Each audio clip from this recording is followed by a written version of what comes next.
Hello and welcome everyone. It's time for the most unlocked catgirl on Battlefield 6 to be back and doing orange maneuvers. Hope you're doing well. And hope everyone has a good time.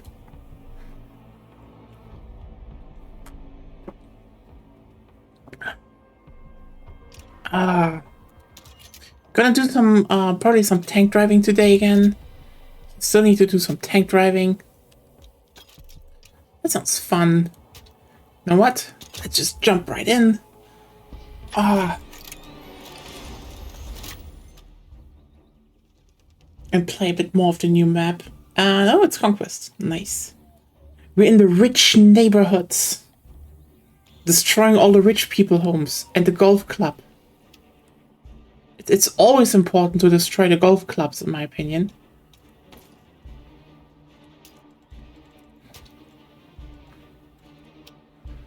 Like, I don't think the world has any real need for golf clubs, other than them being very fun multiplayer maps.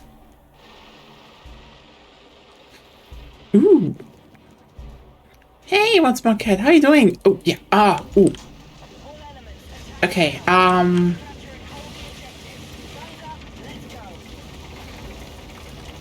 let's bully some air vehicles.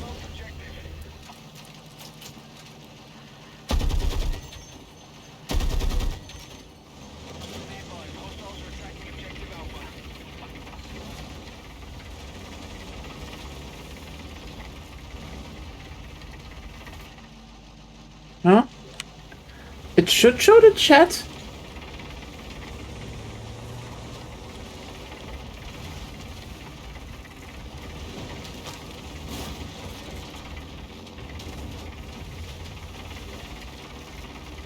At least on my end it does. It doesn't do it on Twitch because that's weird.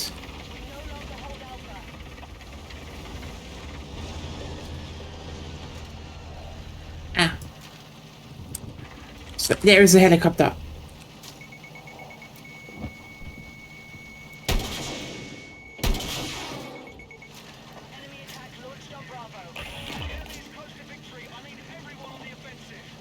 Interesting.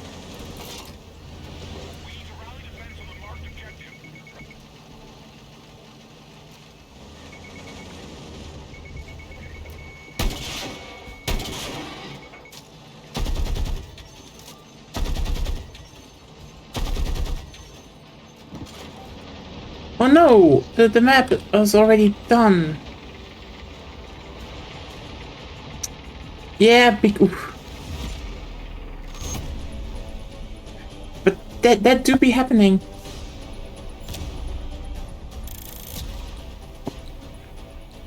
So how are you doing?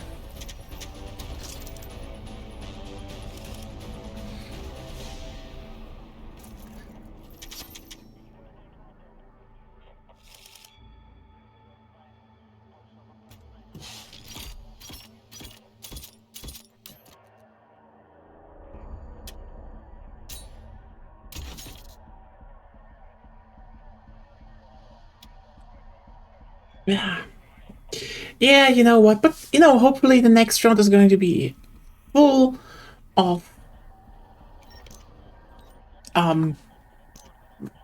yeah, just the full round.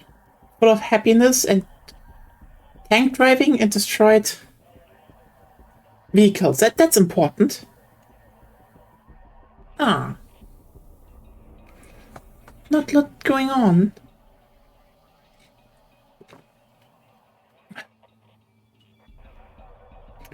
I mean, frankly, I kind of wanted to do programming today, but I'm feeling so wasted.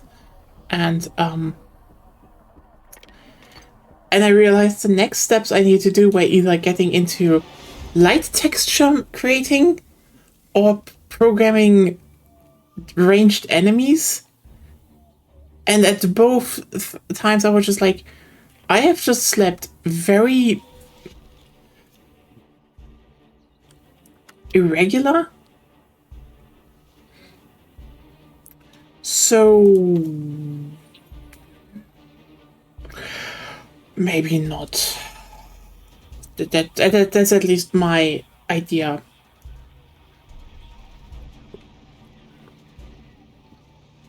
because didn't sleep a lot today, and I need to wake up tomorrow early again because Agonia is a cyborg again. So that's that. Hopefully, it's not gonna. Maybe that would end in something that would be good this time, actually. Or we have to repeat that for more than one day.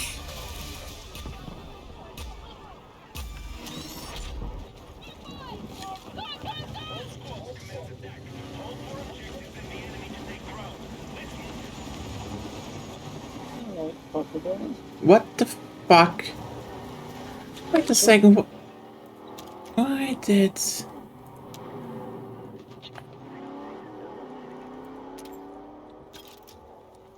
Who turned voice chat on? I couldn't even run to F.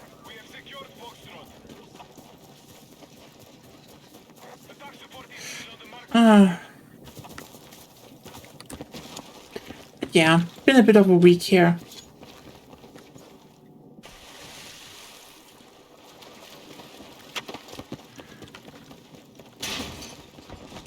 With the most very stupidly huge guns. I mean, ironically, the one I have right now is actually not that impractical. Surprisingly.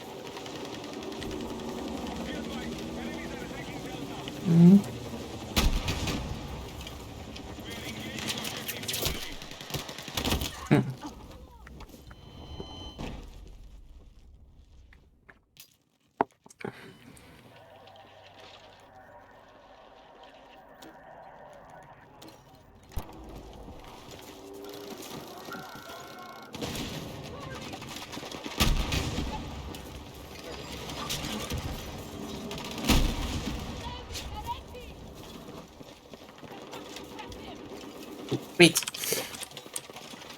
Wash.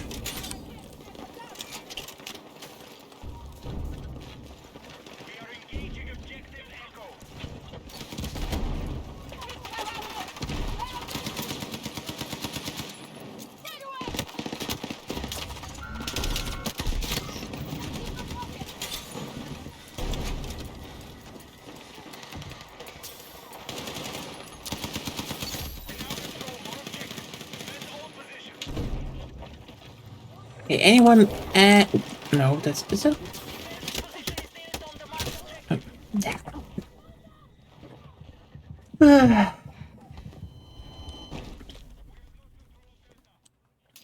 I am full orange powered again though.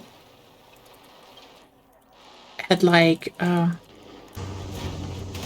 visited the cat cafe on Monday. That was very nice. Was able to pet cat. Problem?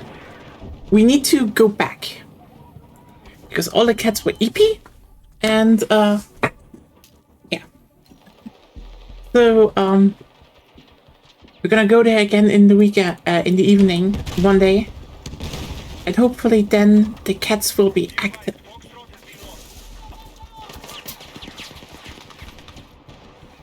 Kräutertrompetenoffizier. Okay, that's a name.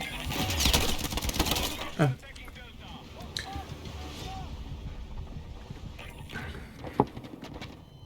But importantly, it had an orange. There was an orange cat. The orange cat was... There was orange-to-orange communication. So yes. Very important. It's gonna be interesting when they are active though. Who is Agonia going for? The black cat or the Siam? Maybe if we go back to the cat cafe in the evening. There's a black cat now? They have a black cat, yeah.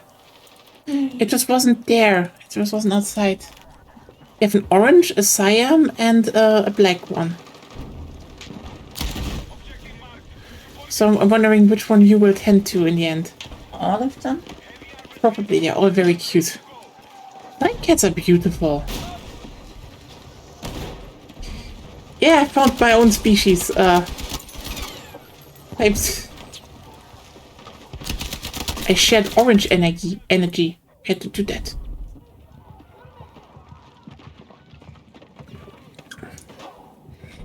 I mean, Otherwise, it's a cafe. It's, you know, I mean, they do good cafe. The rest is... I probably just need to try one of their self-made cakes next time and see how those are. Because the other ones were like... some things definitely look better than the others, and it's like... I mean, you go there because of cats. Let's just not kid ourselves here.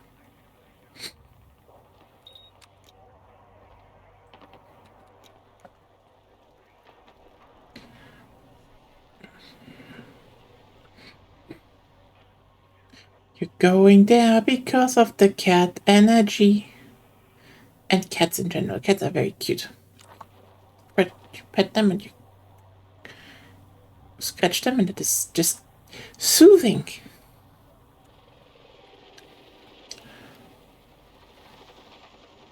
I said this before, but one very hilarious thing happened when we were at the cat cafe. So you need to keep in mind, we went there at like 10 a.m. in the morning. That's like the time where, you know, not a lot of people just go to cafes. There's just not a lot of anything, actually. So it was very funny when we sat down, you know,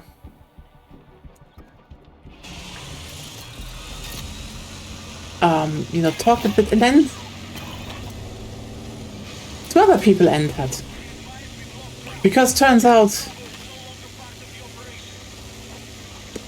we were not the only lesbian couple that morning in the cat cafe. The cliche lives.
Thank.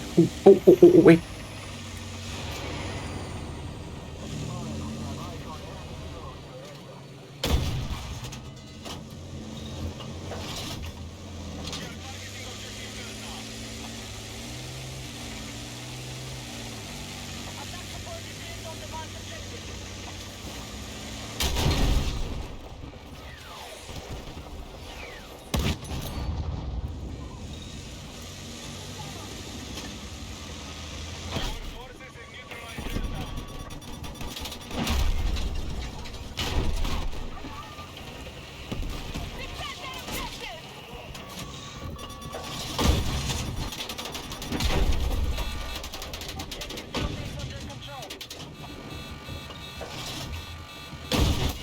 There we go. Ah. No! At least I killed one vehicle with a tank. At least. Ah. That's a bit easier and... Eh...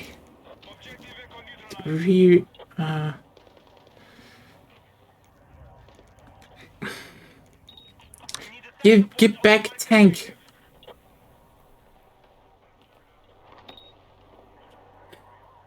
But yeah, it was very fun that we were at the cafe and, like, you know, the audience is clear, is what I would say.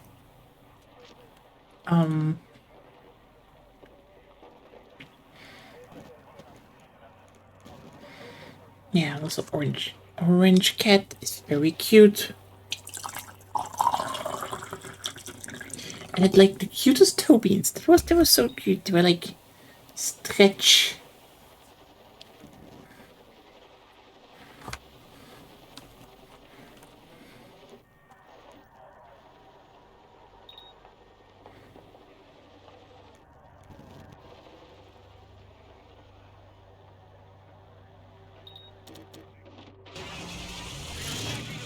Let's go back. Leopard 2 action. Oh, what the fuck? Where did you learn to fly? Well, do do do do do do.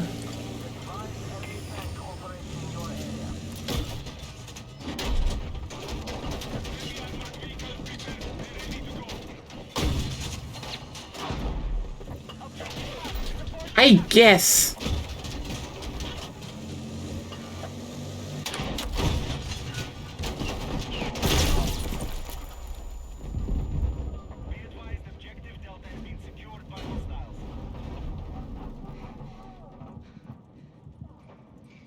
God. She actually shot that much at me. Like, what is... Was this some glitch? Okay, fuck it.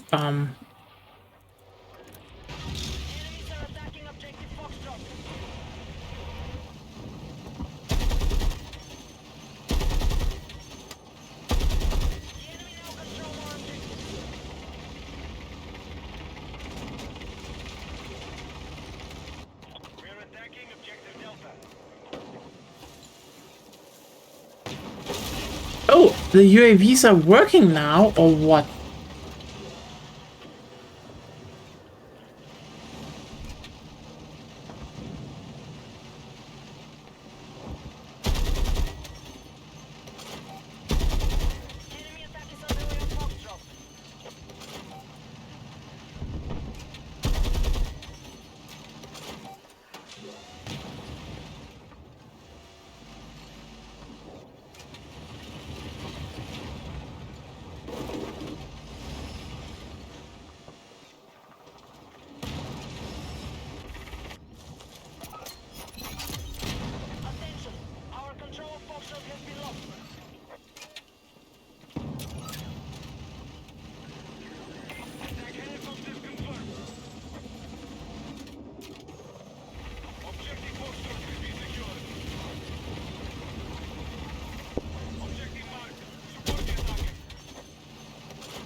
Mm-hmm.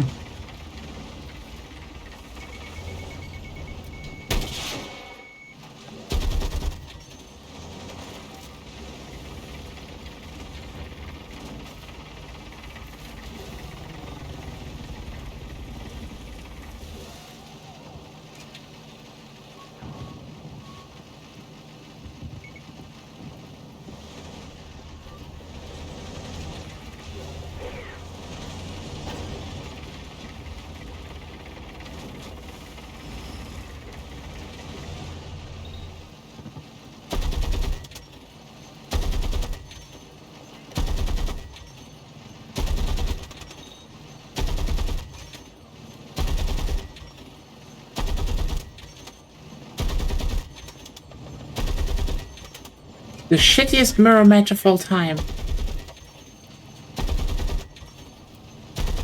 Run! Run! Okay, okay, you're dead.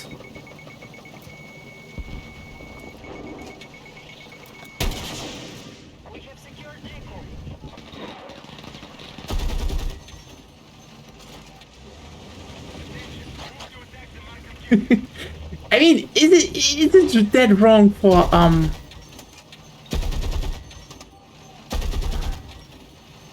It's not that wrong for, anti-airs. Like, the whole point of an anti-air is just... fuck 'em up. Okay, okay, okay. Come up again. Oh, it's below radar. Oh, no. Come on, come on.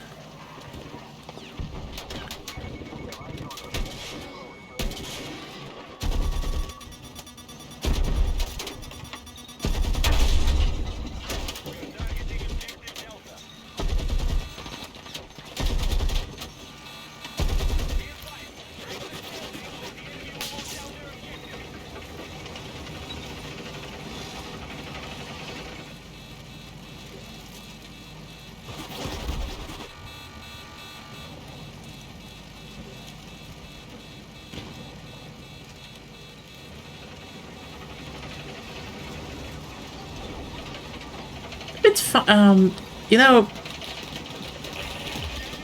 yeah, honestly, one of the, I'm kind of happy they did introduce more, you know, European vehicles into the, vehicle pool this time, but also, I do think one of the big things that are always missing from these kinds of games is the fact that there is just not the, variety anymore as with, you know, World War II vehicles.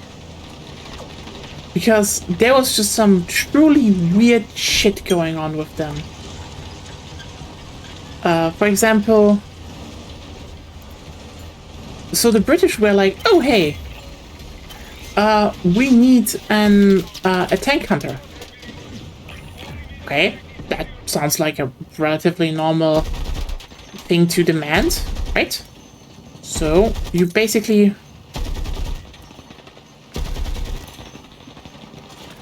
go and say, okay, let's put big cannon on tank. So far, so yeah, everyone is doing that.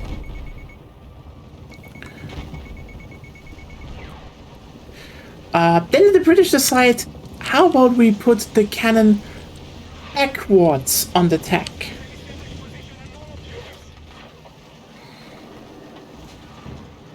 And you're probably like, why would you do that? Because, well...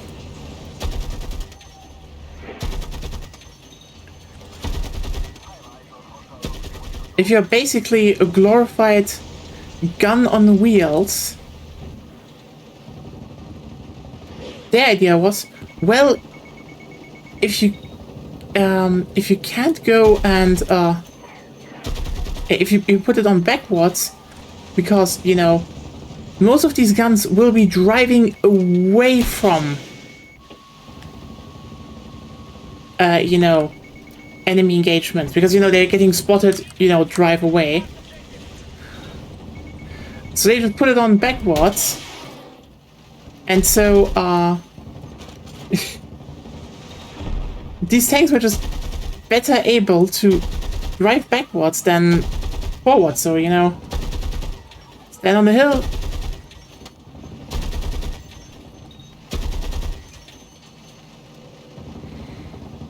Shoot.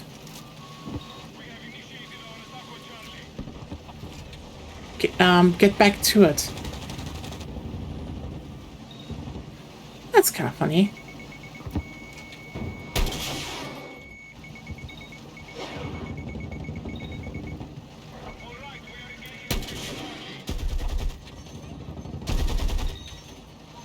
You know what? Why do they all suicide before any of my rockets can hit them? That's illegal. It should still count as a kill.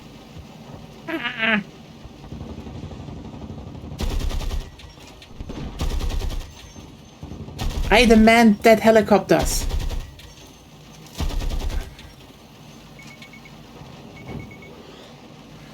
Oh, hi, bot.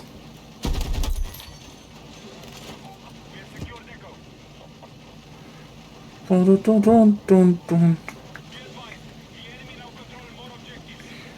Must have been pretty shitty for the one guy in the, how's it called?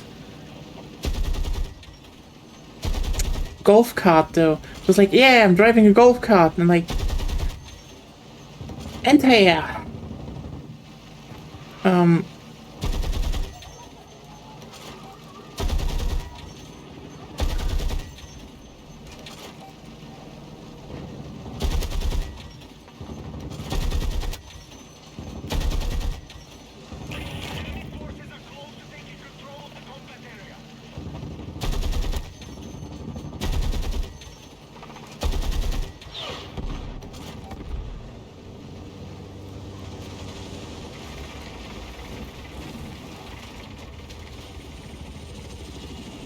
Da da da da da da da da da da.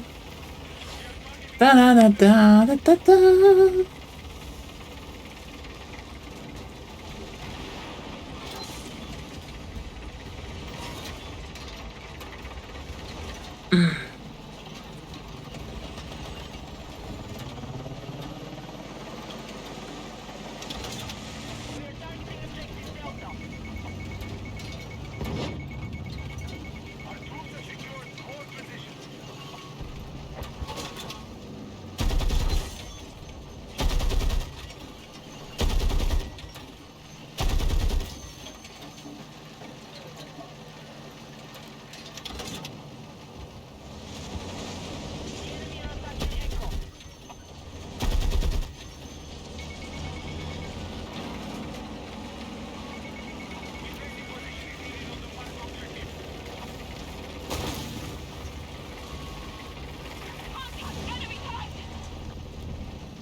Yeah, sorry, I'm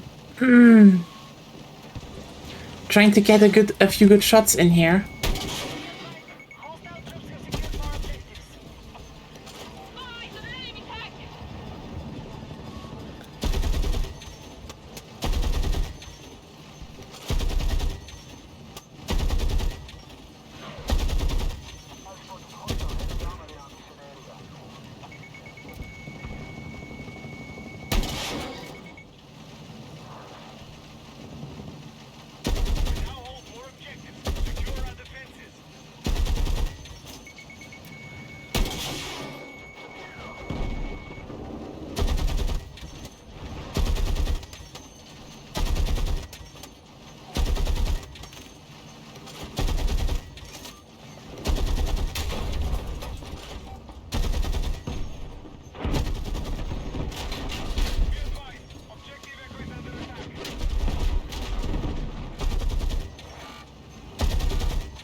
Okay, forced bail.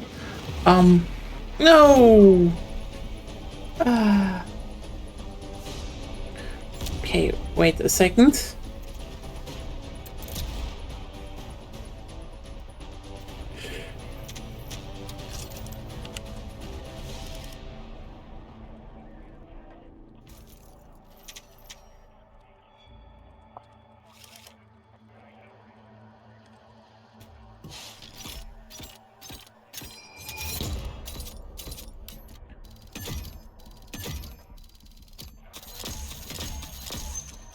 I could have technically gotten in with a bit more of a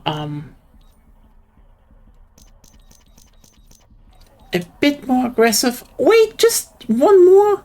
Just two? I feel robbed. I feel robbed. What the fuck? Yeah, they shot all the birds down, and like, that's illegal. I'm a very good bird hunter. Like, my whole thing to pounce on birds. Be they flesh or steel. Good. Okay, let's see how fast we can grab a tank. Then we can pounce on all the little mice on the ground. Okay.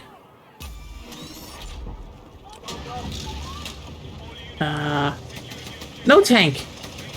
Tank!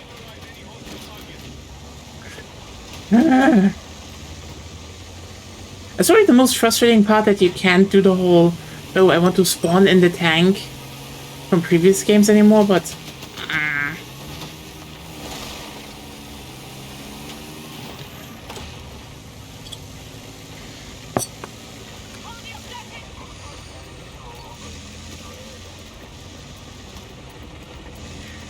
Mr. Fizz, Mayan Spring.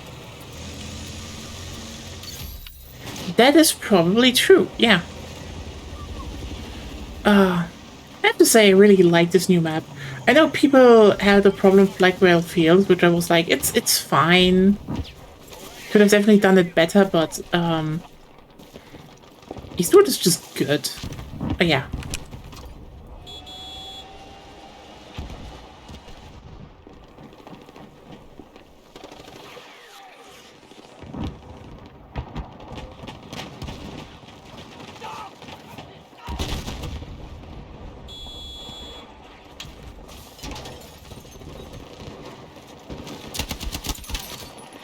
I mean, the irony is that this is like the thing that people wanted back the most since Bad Company 1. Because like, you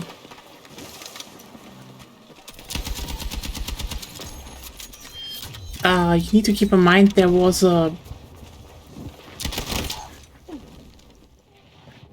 Yeah, I mean, dumb vehicles were always a thing they put into games. Like, they were like, oh, here's something you can drive, and here's something you can drive, and just dumb shit.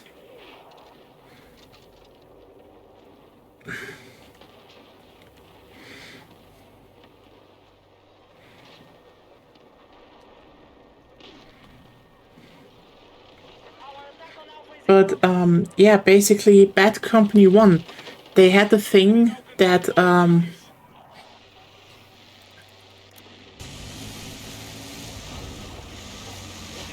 how's it called? You, there was a mission where you had to infiltrate, well, you had to rescue a dictator that was under, well, he was basically held hostage by a mercenary group he didn't really pay. And yeah, and then it's like, we need a vehicle to drive faster, and like the first thing you see is a golf cart, so you get in and like the whole squad is in, and then they start being like, ah yes, we really needed that.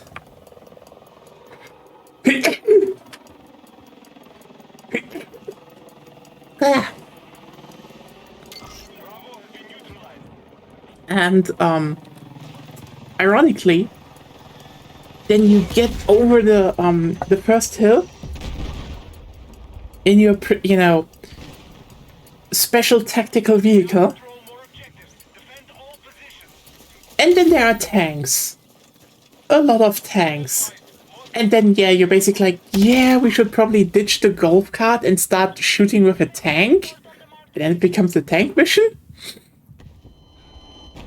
But there was always this thing that people could never let go of the of this idea that you drove a golf cart in, you know, a serious military game.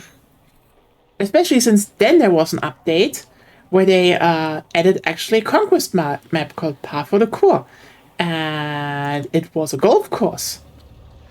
I'd say this one is actually better to a degree, but still, it was a golf course and golf carts, and people fucking loved it.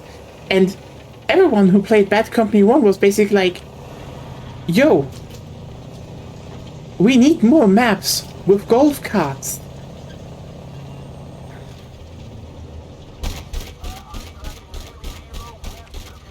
And since then, people always wanted a golf course in Battlefield. Oh, come on. Who's shooting at me now? No, no, no, no, no, no, no, no. Oh, no. Didn't see them. Fuck.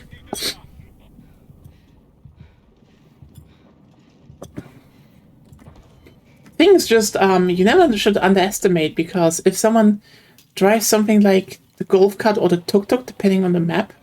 Remember that one of the main strategies in these games is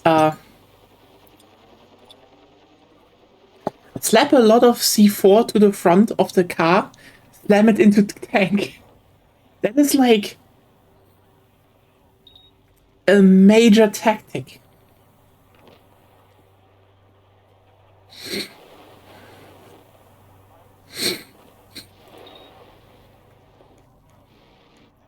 Or, also a thing that happens a lot of times, ironically,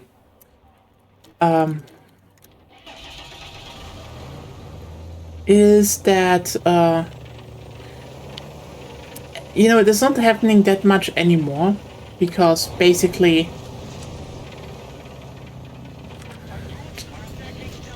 changed physics of the game. But in older games, it's still these ones. At least in 2042, this was still possible to a certain degree. One of the main things was that if you were in a vehicle, okay, and someone put a bunch of C4 beneath you, or mines, okay, mines, C4, etc., and exploded them. You know, someone from your team, by the way. Well, it wouldn't hurt you, because there is no friendly fire in most modes. So suddenly, you just have a lot of force, basically, that propels the vehicle upwards. And if you were relatively good at it, you basically did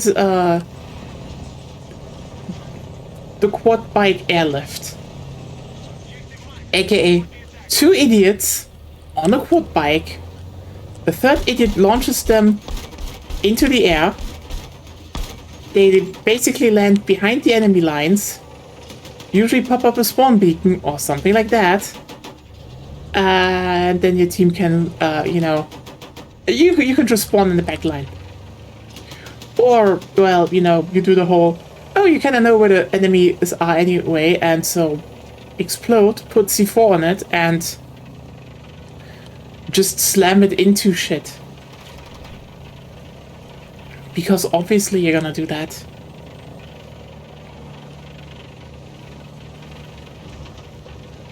Swedish tank, da da da da da da. Where are vehicles?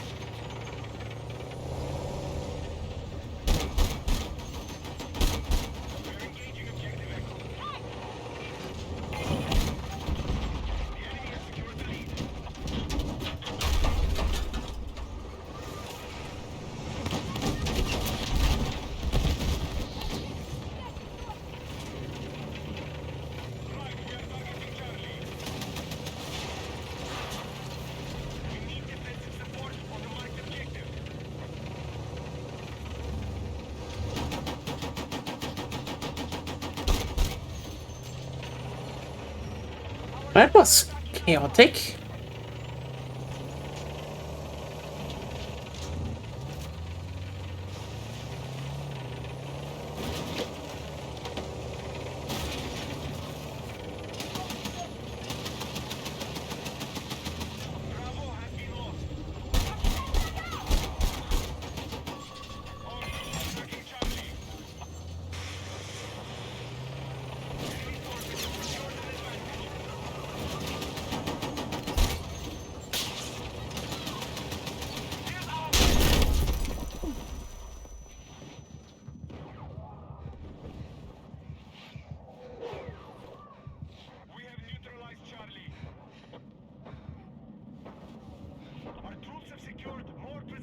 was going well. Then it killed me. Yeah. I call foul play.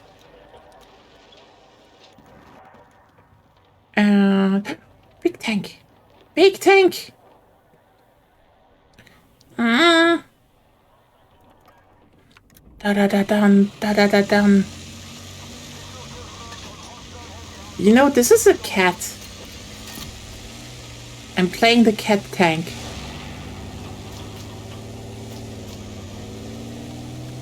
Which makes me kind of happy that they have the cat tank.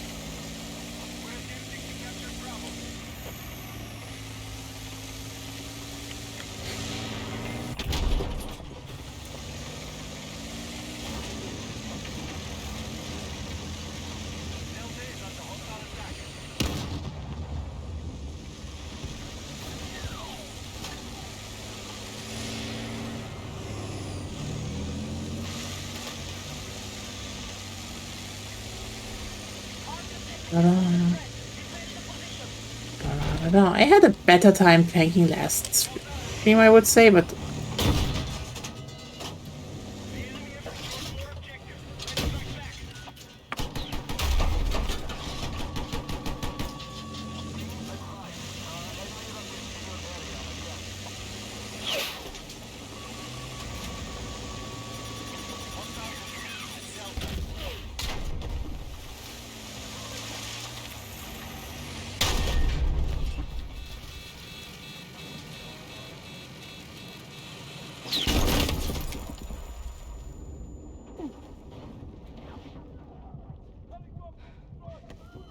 I need to definitely look at my tank loadout.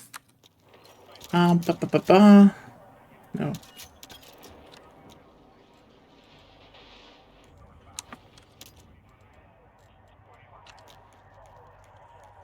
Oh well.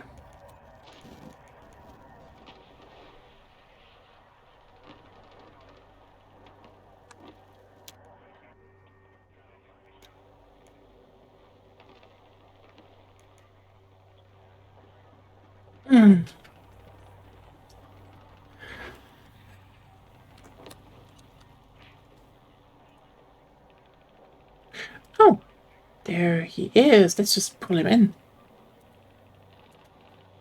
Hey!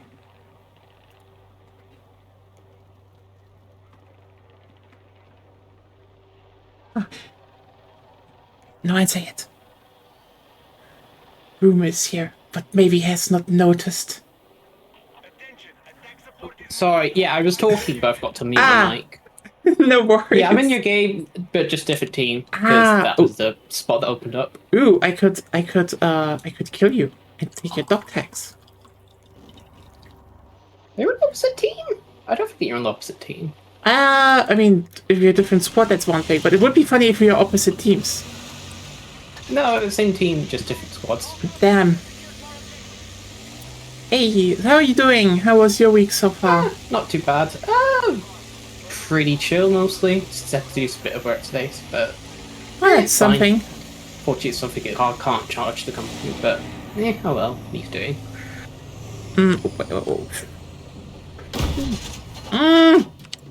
Damn it. There's a light vehicle. Wait, who's shooting at me? Yo, dipshits. They're always everywhere that you don't expect, and they are everywhere you expect as well at the same time. It's not wrong, yeah. Oh, there are mines here. Oh yeah, they're everywhere again. You just... What the And then the problem if you go too slow, you get hit. You run too fast, you get hit. You run at all, you get hit.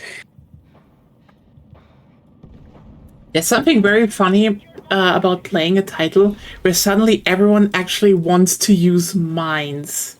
Because otherwise there was always something in the game that was better, you know? Why wouldn't you want to use mines? I know I'm using mines. The thing is just... I mean, in other games. You always use them in other games. Oh, the engineer just had... okay. So it was either... okay, in earlier titles, it was usually a thing of... if you played the engineer, you had basically you had two slots, and you wanted to have the you wanted to have the repair tool, and you wanted to have the rocket launcher. Mm-hmm. So that just was like, what do you want to have rather? Fire rocket launcher or mines? Yes, in two there definitely was rocket launcher. yeah, in two there was technically the class that could repair, and they only had mines, but shockingly, not a lot of people played them to lay mines because their weapons okay. were. So it's just what they equiped people with was more an issue. Yeah, it was like in two basically the class with mines had only shotguns, so people were like, Oh, that's even worse. And now it's a bit better because you actually get a mixture. Well, you. I do think it is a better system of actually being able to pick the gun you want to play with, even if there are like benefits. Yeah. Like I get it, but the problem is like, here's the thing: mines as a mechanic are not directly bad. It's just like the main source of mines in 2042, for example, was one vehicle basically, which also you had to counterpick, which is like probably one of the very few times I would even say the whole map, the whole vehicle pool system was in some way working as intended. But black. The thing is just effectively, if you played an engineer there, okay, you had the choice. You basically had your repair tool all the time, and then you had to choose. Oh, do you want to have? You had your engineer gadget, so that was turret, TV launcher, and other turret. Okay, honestly, the engineers were not really that fucking impressive in terms of gadgets, but then you had to still choose. Okay, do I want to have the do I want to have a launcher, or do I want to have mines? Guess what? Stupid. Yeah. Since like you can't, there's no reason to really use it essentially. And also it's not very fun to use them. I mean, it would kind of make a bit more sense if you gave them to infantry, like just the normal assault class. Because then you could at least do something against tanks, but even then... I mean, the thing about... Or like the scout, you know, the scout class, basically, something like that. I mean, the scout has C4, but it would probably fit. Yeah, but I mean, like, more also, like, as an alternative to C4 or something. Yeah, I mean... So it's effectively the same in a way. It would probably fit actually better now that you mentioned that.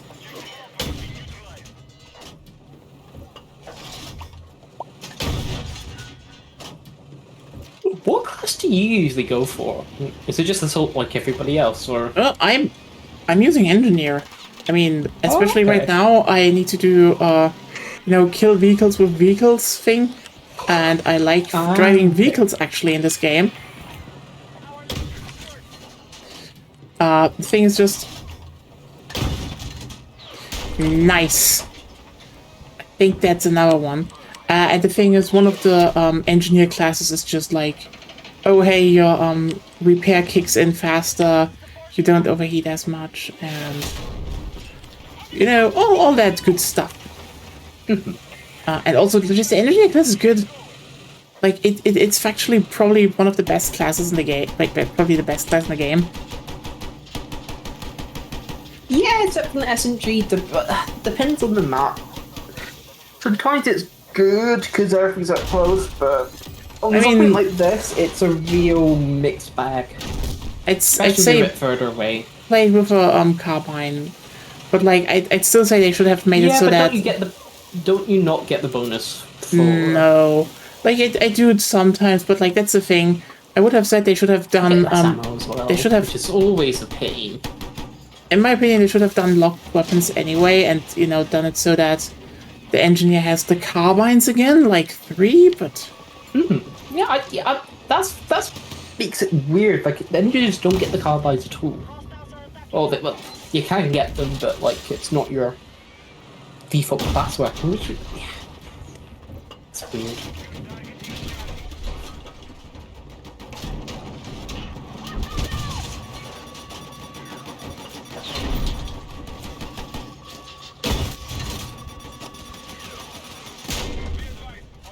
get internet issues a lot with the game? No. Ah, okay, yeah, I do for some reason. Or it's like giving you like the warning, being like, oh, there's like lag or. Oh, okay, yeah, that sometimes happens, but it depends if I. Wow, I think I killed some shit. Oh well. But yeah, it's been a bit. It's been a bit this week. I don't. Yeah, how's your week been? I mean, today it was. Didn't sleep a lot. Went out early because I wanted to get turned into a cyborg again. Oh, you have to go back to the doctor. Yeah, and today it's the whole. She has something an ECG slapped onto her chest. Ah, okay. Which is interestingly way less of a nuisance than the blood pressure. So less than like the armband thing. Basically. Yeah, the armband is like, you had to have the armband on, and then it was connected to a device that had to constantly, pump it up and measure it because there was like a whole pump in there. Meanwhile, the EKG is just some medical tape, and just here's a device. It's like a cube slapped on the chest, taped shut, and then they're like, there you go. This is every. Both were pretty innocuous. Or it's like, it's not a lot, right? Yeah, not a lot. It's pretty chill. I was actually asking Agonia because she came back right now. Oh, okay. The EKG is not a lot. It's itchy. Okay, I mean that's kind of and pressure and stuff. Oh, it's a sensory thing. I can certainly understand. It's a sensory. Yeah, it measures like it's an electrocardiogram.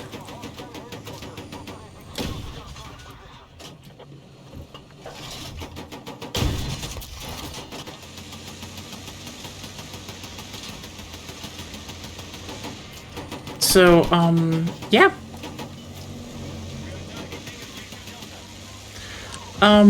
Otherwise, yeah. I said this. I already said this on stream forward. Like, we went to a cat cafe on Monday, and was able to pet cats. Oh yeah! I think I saw some of your stuff Yes. about that. Aw, that's Orange nice. cat. Petted orange cat. Oh, your cousin. Yes.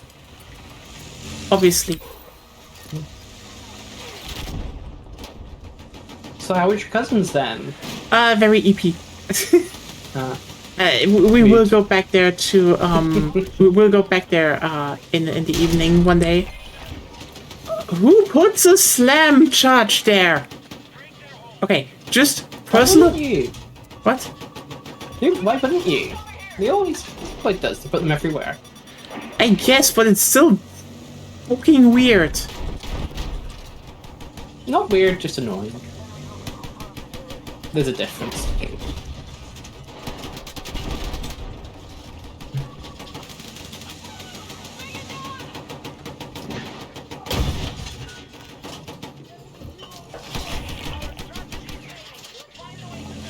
Yeah, so it was fun, and yeah, the other very hilarious thing that happened that morning, you need to keep in mind we were like there at 10 a.m. because we were on like the way back, and no real customers, etc. Cats EP. And we were not the only lesbian couple at that time in the cat cafe. Oh, cool. Because of I course guess kind of we were. stereotypical though. What? That's a little bit stereotypical. It is so stereotypical, and like, okay, they were very stereotypical though. Like, this isn't against them, it's just like, I swear, they come in, and because I was so focused on the cats, I did the absolute grave sin of not paying that much attention that I just actually missed that one of them was a girl, because yeah, small femme, tall butch, like. Oh, very okay. cliche. Again, very cliche. yeah, cliche. It's just like, The butch with the wolf cut. I see. We're in that territory. I still don't get how you could Good for them. confuse them. Again, I was focused on the cats. You need to keep in mind, this was the same moment where the Siamese cat put, like, her little face, through the slit of the chair and looked out like with the eepy face. And that's why I always need to keep an eye on you. So you have to make sure that my gaydar gets not overwritten by my catdar. I mean, what's really more important, cats or human? I mean, humans are cat. Well, of course it's gonna be. I mean, yeah, humans can be cats. Look at me. Sure. Okay. Good for you. Yeah. Anyway, it's just like, yeah, it was very, very. It was a very funny realization. Like, oh, the stereotype lives. I mean, it's a stereotype for a reason. It is. It's still just very funny that we're like, oh yeah, let's go to the cat cafe and like, oh yeah, we're not the only lesbian couple that thought that morning. Oh yeah, let's go to the cat cafe. You sure it's not like a lesbian, like a safe space like bar or something like that, or I don't know. This just literally, it just has. Maybe okay, honestly, I will say that no. If this was a lesbian bar, actually with cats, it should probably be pretty successful. It should have actually, in my opinion, better how's it called? It should have better offerings in terms of food. Oh. I mean, okay, the food is fine. Do you really go to a bar for the food? I guess it kind of depends on the kind of bar it is. I do think, okay, they have a few sweets they make themselves, and I should probably try them out next time. But, I mean, aside, it's more like, oh yeah, they have good coffee, but, like, everyone has good coffee. Otherwise, it's a cafe, and there's, like... Okay, let me put it like this. When I left, I was like... I could make a better cafe. That is more. That is, not only it's not really more popular, but like it's definitely serving a lot of people that are currently underserved. Because like, it's not a bad cafe, especially if you don't want to sit down and drink a good cafe. It's just like every cafe, especially in Germany, yeah, it's just like very bad in certain areas. Okay, and I do think you could do better on that front. I mean, you could make it a bit more like French-style cafes, or... So the thing I would do, and like, I mean, that's probably one of the few moments where I actually regret I never took that offer to become a baker. Oh, okay. Yeah, there was to become a baker? What? You got an offer to become a baker? Oh, yeah, basically there was a friend of the family back then, like he's a baker, and the thing is he never had anyone who wanted to take over his bakery. Like really like old, basically family-owned bakery, and his son didn't want to and all that, and then he just like one day was just like, hey, do you maybe want to? Like, I have a loyal customer base, you could get like the whole thing. Full. I could have been a business owner. yeah, and like there were good reasons back then why I said no. Different time, different place. Yeah, but like in hindsight, I'm like, honestly, would have probably not been the worst thing. Like, not really, no. Like, yeah, if I had to, because if I had to be like, oh hey, open a cafe and such, it would not be bad to actually be able to, offer certain, like, okay, for example, if I now made a cafe, okay, I could not sell, I legally would not be allowed to sell baked, like certain baked goods.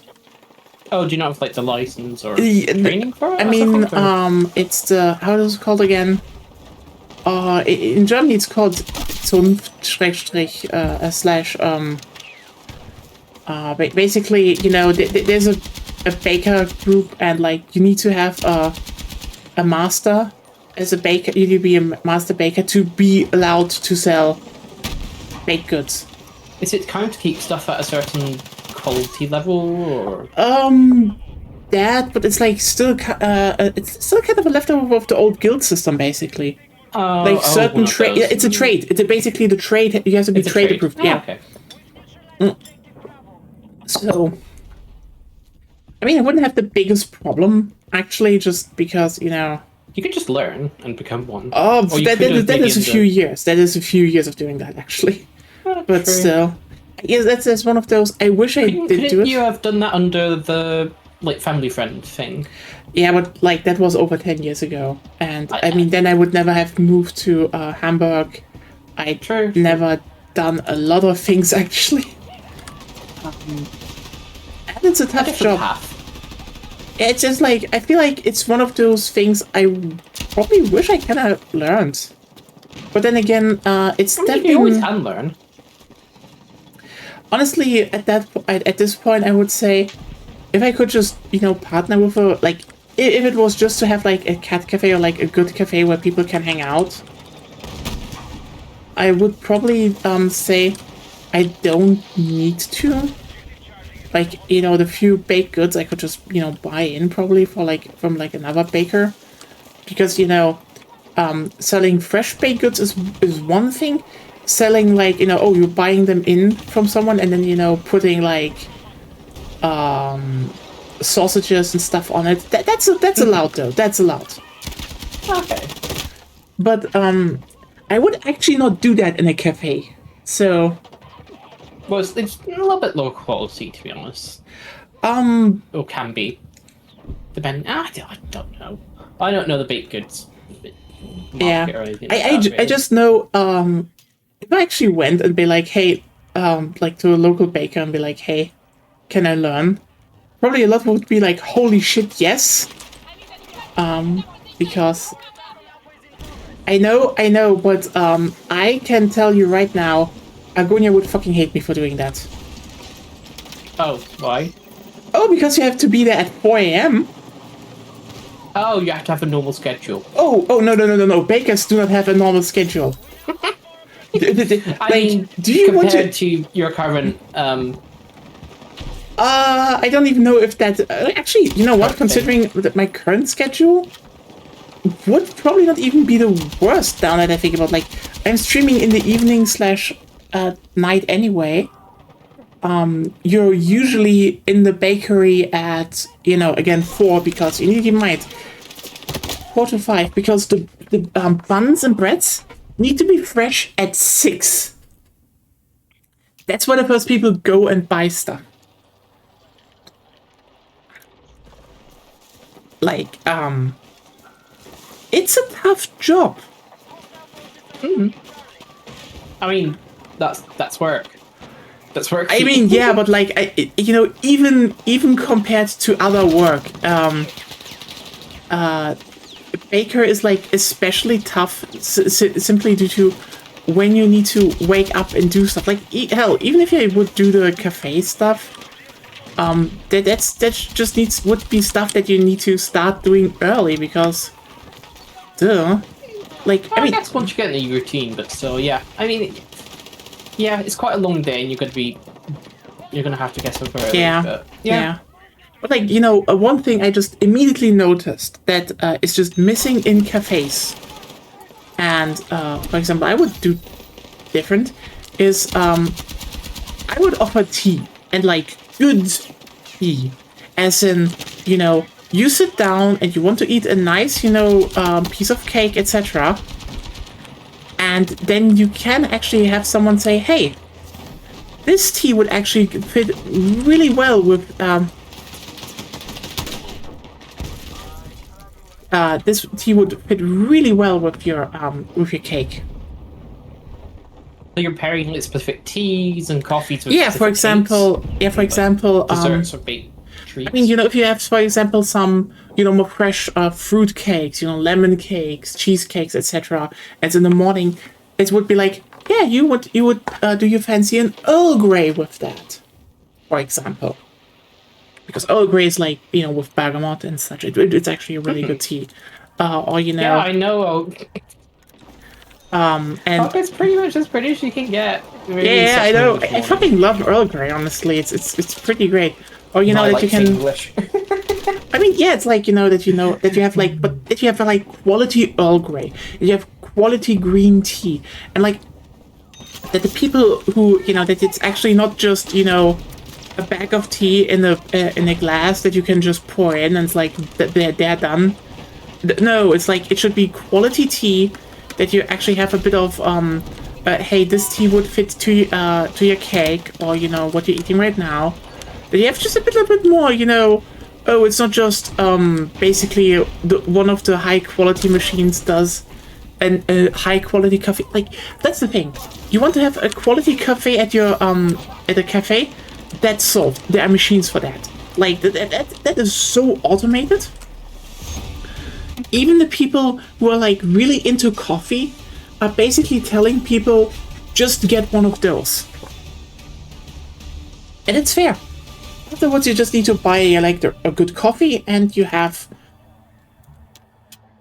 something that people actually will want to drink. However, tea, most people don't. A lot of people want tea, but they do not have a place to get good tea. And like, I would definitely say like a good Earl Grey, or if you want something more heavy, like I would in Hamburg, I would definitely offer like Ostfriesian tea, because like, I mean, you probably don't know this, but if you go per capita, the people of Ostfriesland here in Germany drink the most tea in the world. Oh, okay. And they love black tea, and they drink it every single like. They don't like milk tea. Actually, I don't. Or milk tea a bit less. It's a bit less common. It's less common there. They just have like a very strong black tea. Like, but they drink it like. They drink tea, they drink a can of tea in the morning. They drink a can of tea in the at lunch. They drink a can of tea in the evening.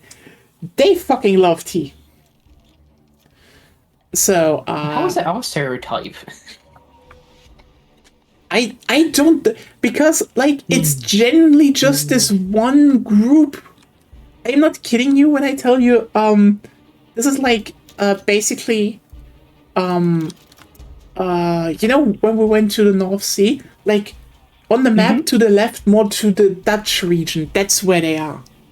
And they just drink tea Northern en Rhine. masse. What? Region? Northern Rhine, or no, actually the Rhine is even more down south there. Well, yeah, okay. But like it can show you later, but like, yeah, they drink a lot. Yeah, I know where it is on the map. Yeah. So that's just the thing I would say, I would put that in the cafe. That's like part one, Okay, have good tea. But what the clue here would be? I would not offer tea per cup. Oh, just per teapot.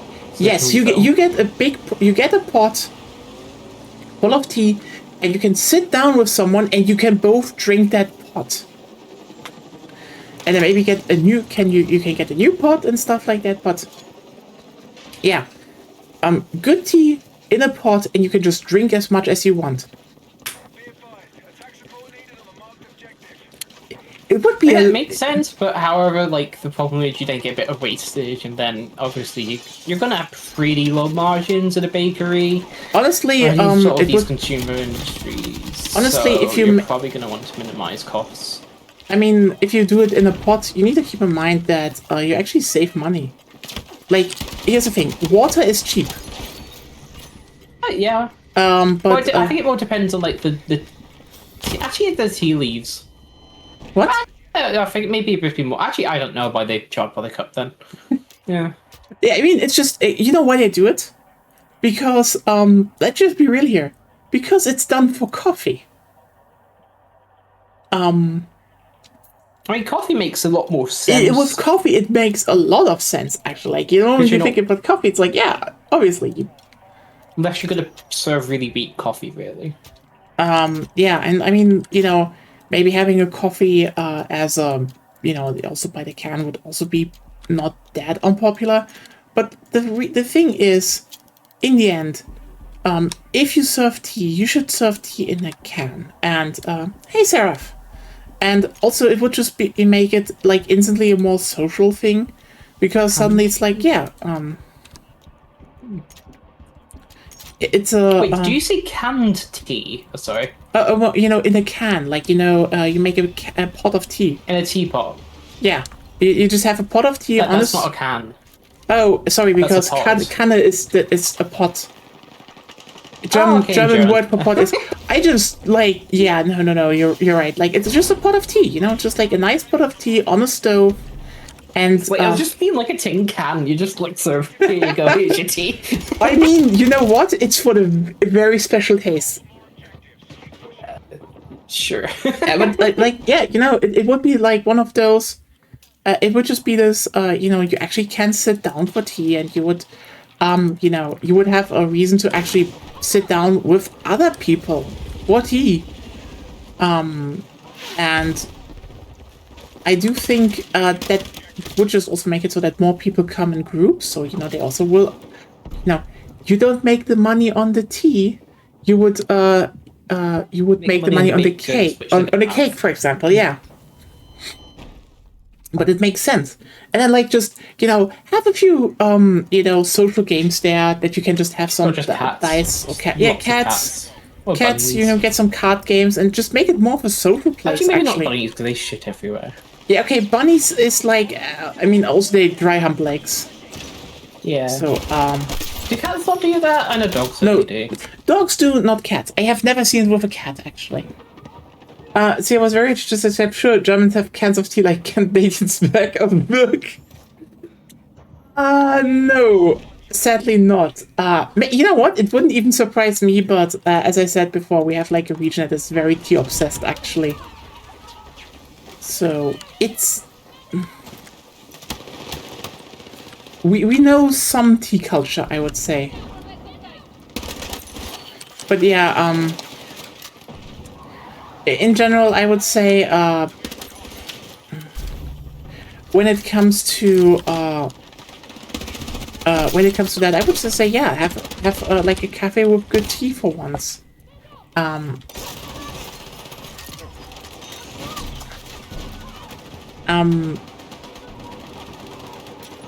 Maybe I think you can maybe get that more in the UK than perhaps Germany. But you know what? I would actually say you could probably get it off in Germany, especially because here's the thing: there are more tea drinkers than people expect them there to be.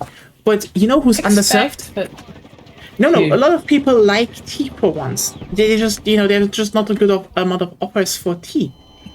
And like, yeah, in Britain it would fly, but like, even Germany, like, if someone just knows, wait, you can get good tea there, they would like that. So when you say the lack of good tea, is that in terms of like supermarkets, or is that in terms of? It's just in the terms of the gastronomic industry, like restaurants, cafes. Yeah, restaurants, cafes. They do not give a shit about tea drinkers. And it's the same thing. When you, for example, look at, high quality restaurants. Okay. When you go to a high quality restaurant, a lot of people, like, the thing you get to your food is wine. Like, if you go to anything that is just a bit more expensive, it's like wine all the time. But you know what a lot of people drink? Beer. But you know what they have for beer? One type. Just one standard store-bought brand, usually. And that's what a lot of people always come to mind. But, like, the interesting thing is, one of the restaurants that is, like, that got, up to the top of the #1 rated restaurants in the world, one of the things they changed was, they were, the new owner was like, hey, listen, everyone. Every good restaurant is doing, like, good food, small, nice plates, your napkin is folded like a crane, etc. But what don't they do? You go to one of those restaurants, you do not get good coffee, and you especially do not get beer. Like, again, there are more people that want to drink beer than wine out there. I mean, Germany's like known for its fucking beer. Why wouldn't you have beer? It is just a thing about in the high restaurant in the restaurant industry that a lot of people just are like, no. I will say some of the like, where they have like stupid. Oh, sorry, like they make. Can't really think it's like so. So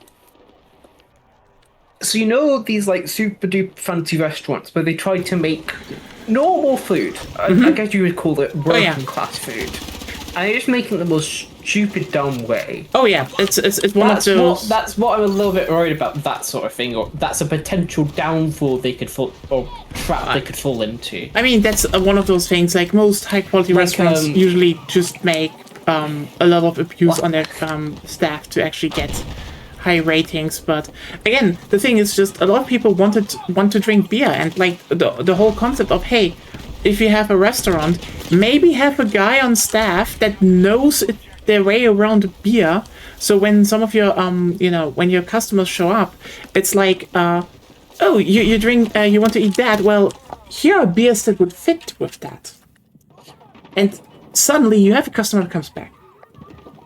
Same thing with coffees. Cafes, like, a lot of people come in and are like, maybe, I guess I drink a coffee because the tea is shit. But then they realize, wait, the tea is not shit here. Suddenly you have a customer that comes back. Yes, so kind of. Yeah, so on that sort of topic of like working class foods that they could possibly mess up, there is this chip shop. I think it was like in Moray or something. Yeah. So they were like super duper fancy restaurant. They were eating it with knives and forks and blah, blah, blah, blah. Yeah, it's fish and chips. And yeah, it's fish and chips. And the funny thing is, for the chips, they decided to give them 9 chips. 9. 9 chips. No. Like, yes, it goes into 9 the plural. chips. That's no. You know how they're like how. I was even 9. I think it was like 6 or something like that. But like, how like stack like fire logs, sort of like side by side up. And it's fucking like chips. It's fucking chips. You don't why? Not even double-digit chips. Yeah, that's like. Or was it 9 chips? I can't remember. I think it might have been 9 because I remember the thing like 9 chip twit. Everything like a name because it was some fucking Tory that went to the restaurant. And they were just like 9 chip twit. Like, if you make like any chip amount, chippy, or fries for everyone else, that is below 20, it's just no. Like, no. I'm very sorry. No. Why do you think that's acceptable? No. I don't know. I know though most chippies have gone up in price a good bit, and there's also. I mean, that's the thing. Yeah, I also find a lot of things where it's kind of hard to find good quality local businesses to like buy food from, because there's so many, and it's kind of hard to distinguish them. And even reviews are, you can never really trust reviews. You can only really generally trust the general number of reviews. Yeah, it's like, oh, hey, look, we have a new online rating system. And people were like, oh, wait, I can buy bots. Ooh.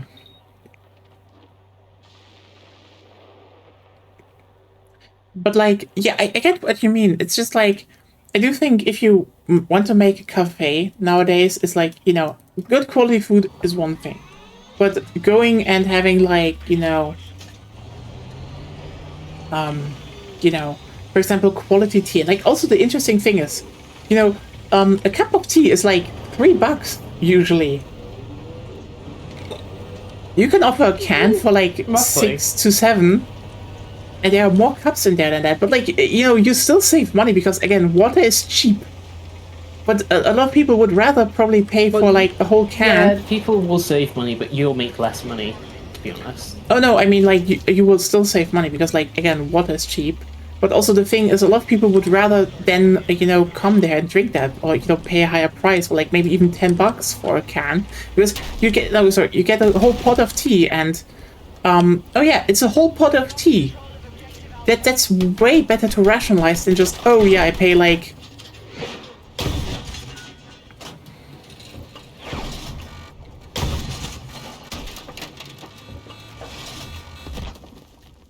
Though I would say just broadly, I don't think it's always the best. I don't think it's the highest margin business though. So, it's a very highly competitive market. I mean the whole restaurant industry. No, I get you. But like, that's a personal thing. Of just like, I think the idea of just having a cafe that serves the people that don't get served by usual cafes is just like makes more sense. True. But even then, a cafe's a cafe. Really. Hey, I don't even have the finances to do that, even though I would like to do that. But hey, I would have one more trick up my sleeve. And you know what that would be?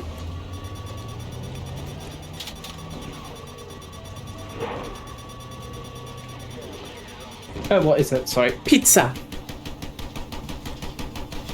Well, not any pizza.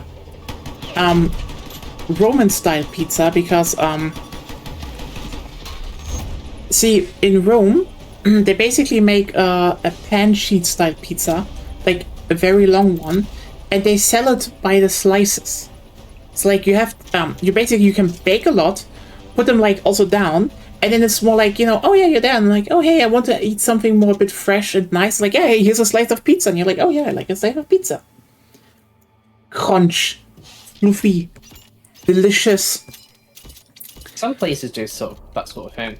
Yeah, but like not in a good quality.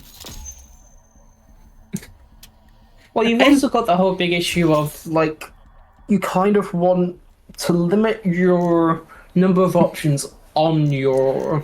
I mean, that would still be on your menu, because there's tons of restaurants that do. Oh, we're going to do every possible food imaginable, and then problem is you don't specialize. Unless you do like a small number where you just kind of focus on them. Not even making sort of karaoke business, but instead sing its old gaming consoles. That's an arcade. But yeah, honestly, that's not bad. Like, I mean, people would probably like to have like a. Oh yeah, you have a room, you have an N64, and you can play Mario Party 2. And then you lost all your friends. So you need to learn how to bake. Do you know how to bake? Quite arcade is definitely not a bad idea.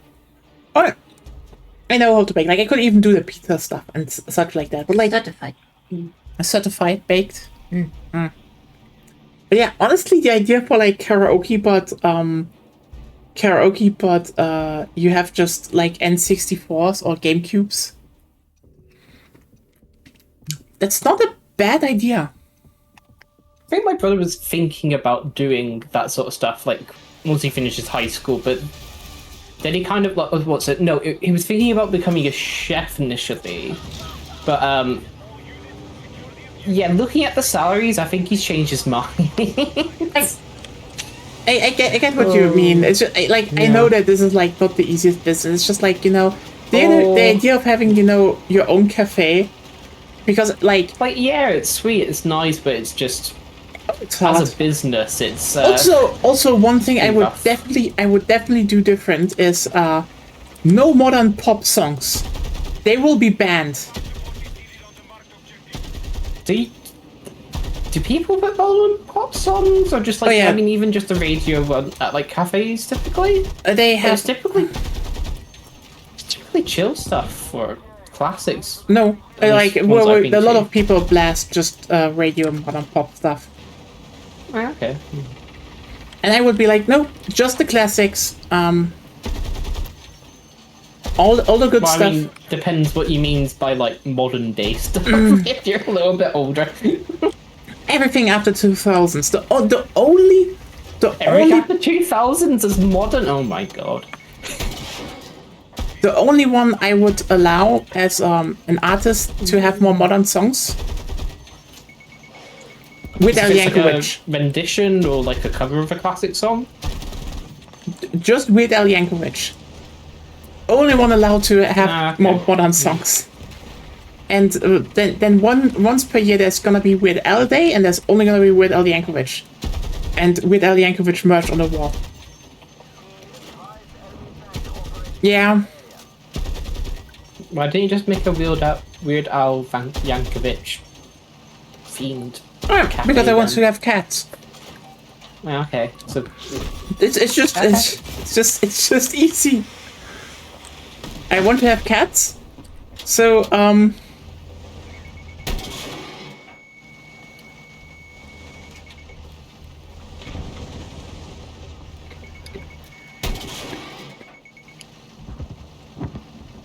not sure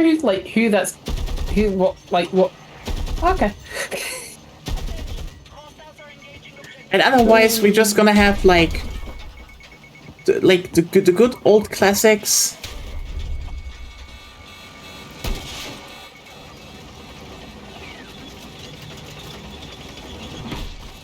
Like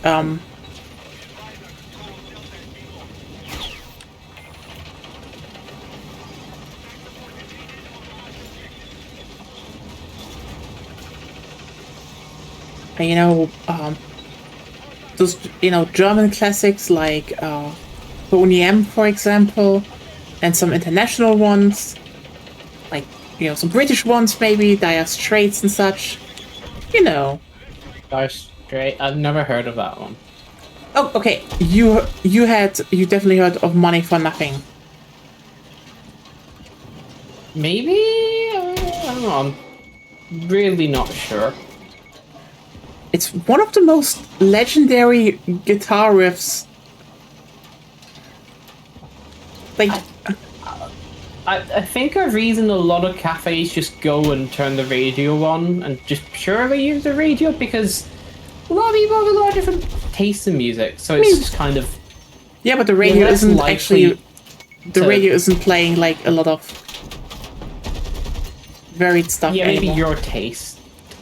Oh no, it's more like I mean, I would even say, even when it comes to that, there's the whole, if you do something a bit more exclusively and, you know, with a bit more. There. A lot of people actually like that because it's more like, yeah, okay, no, that's what it is. That's how you do it. That's how it's run there. Anyway, business talk on the channel. But yeah, it's just a personal thing. Maybe you should look at. So you know how like Spotify has like. I'm not using it. Artists to listen to in this city. I think they probably have it somewhere, but like having what songs listen to like by location and stuff like that. I'm wondering. I mean, considering that thing is by the industry, I think it's probably rigged anyway. But yeah. What? No. No, I mean more just in terms of like seeing what's popular in like a specific area, which is probably just. I don't know. I'm just rambling. It's hard to think and play the game at the same time. I don't know how you do it. I just do. Die. Oh, I don't have ammunition anymore. Well, shit. But yeah. It's just, I have some ideas that would probably be very popular, but oh well. The thing is, I don't have the money anyway, so yay. And it's quite expensive to set up, and even then you're probably gonna, like, most cafes fail within a year. That's the problem. But they don't have cats. So you're probably gonna lose that money as well, so I'm not sure it would be a good investment either.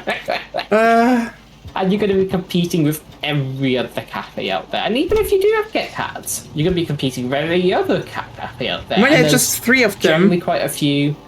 Yeah, but still, that's 3 more than just being the only cat cafe.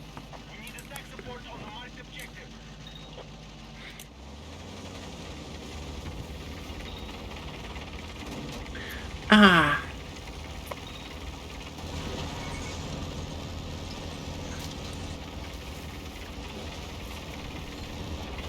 Oh, wow.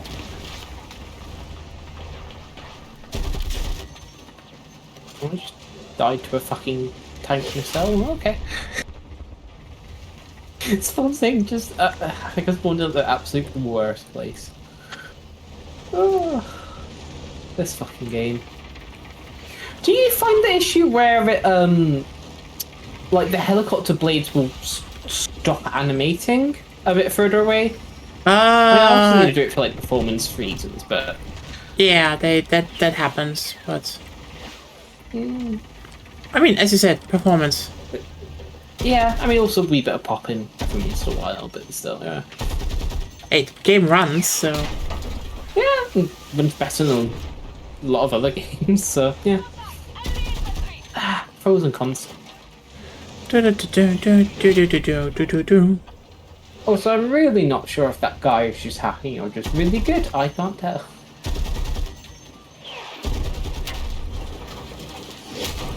Probably just really good. oh yeah,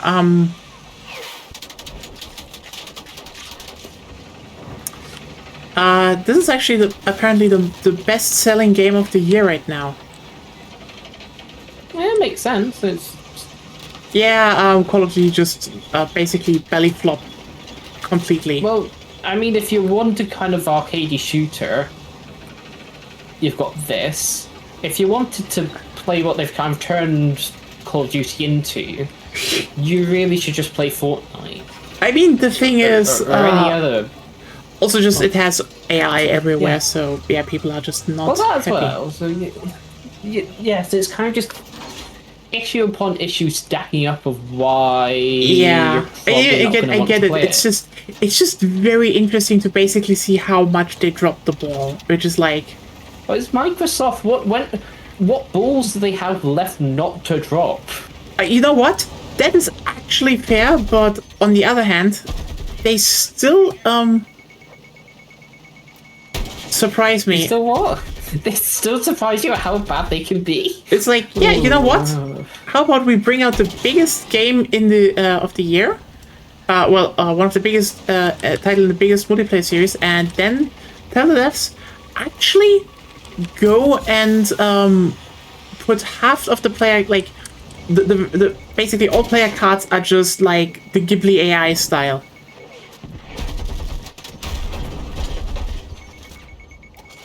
I mean, there's that, but there's also the whole. Oh yeah. Oh.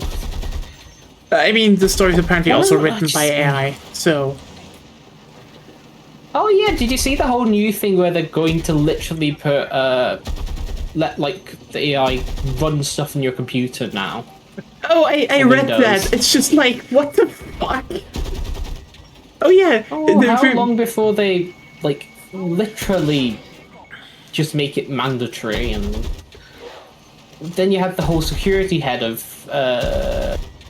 It's just like Microsoft being like, people really need to be you know what you like, get into with this could be feature. hacked and this could be, so you get prompt injection and you get It's just like the whole sequence of, yeah, people need to know what they get into when they activate this feature, and the feature is it installs malware, and you're like, what the fuck, Microsoft? Like, what was it with? Oh yeah, 30% of our code is generated by AI. What was that again?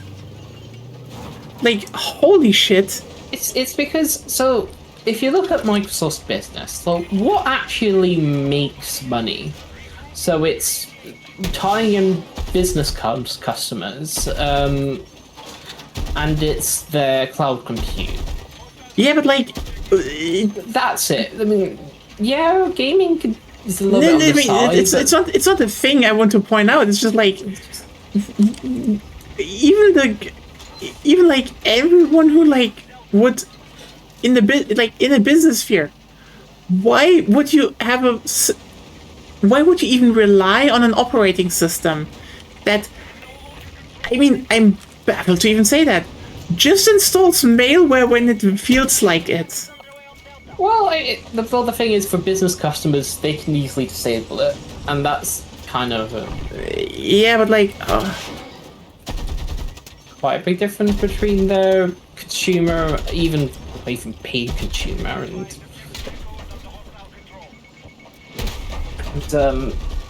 the business stuff. Because oh, nice.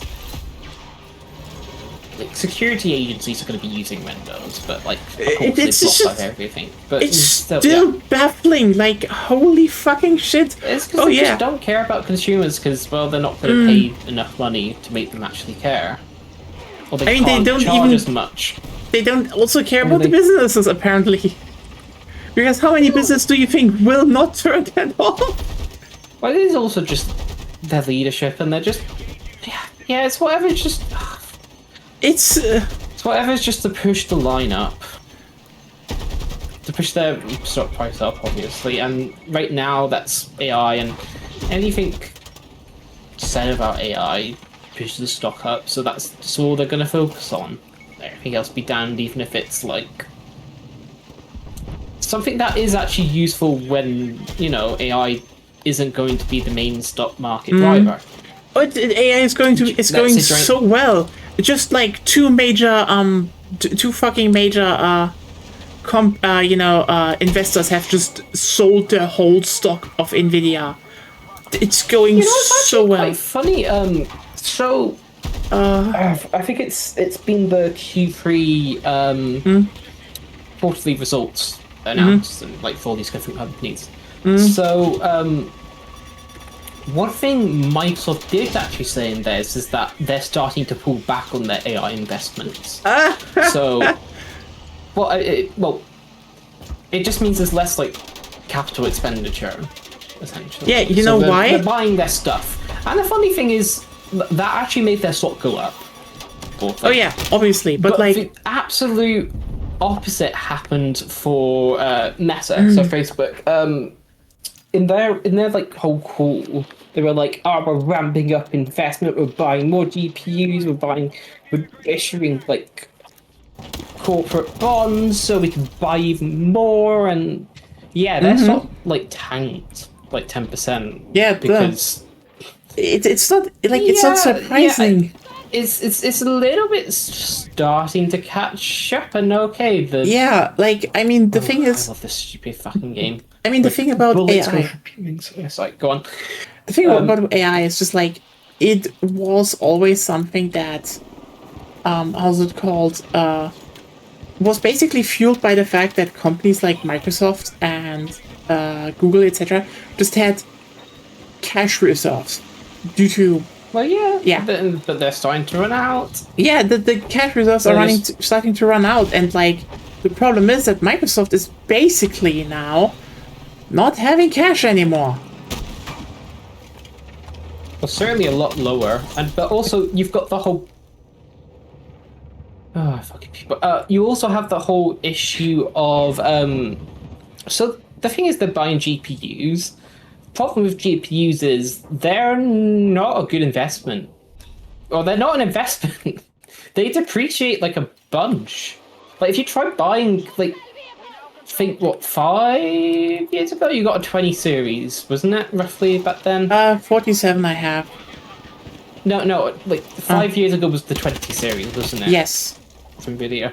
Yeah. Roughly a bit more, I think. Yeah. It was on the far end of the 20 series. It seems to be less than Yeah, that, they're not like- worth that much now, are they? Yeah, Yeah. Sarah, it's like tell ChatGPT or Gemini our company proprietary information is just wild that this happens. Of course everything's happened. You see what they're doing to GDPR as well now, but Yeah, it's just the fact that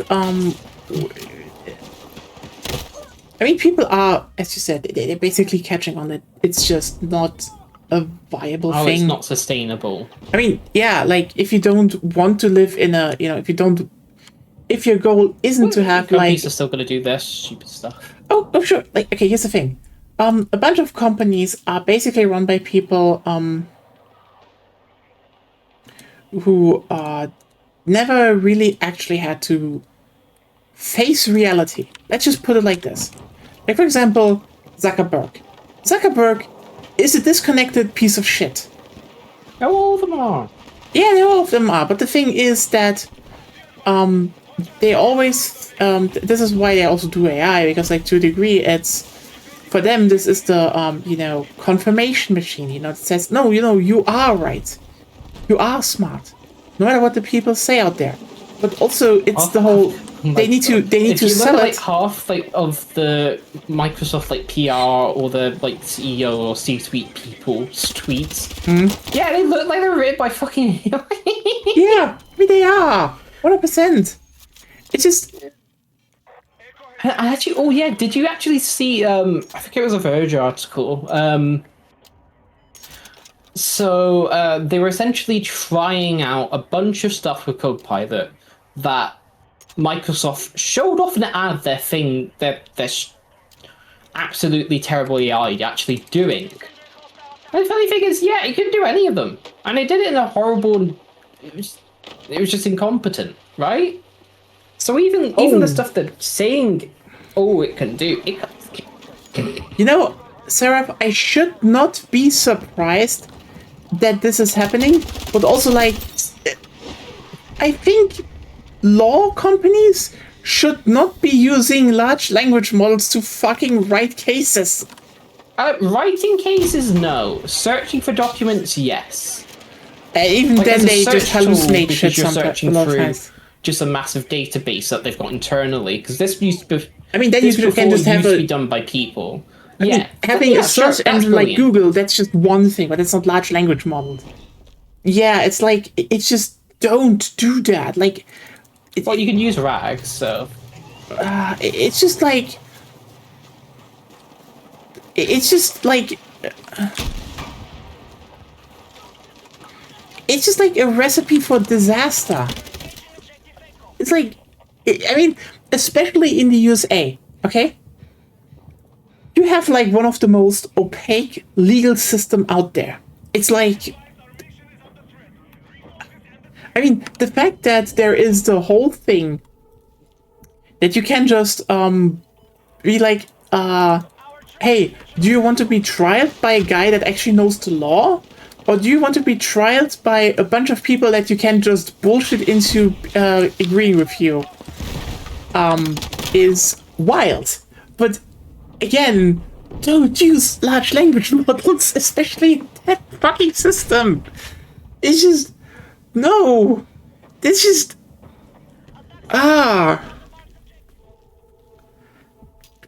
That's just, like, toxic. You watch... You see that and you're like...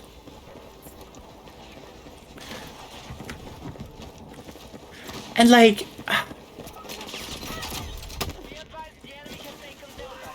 And, like, none of the things they claim for large language models have, like...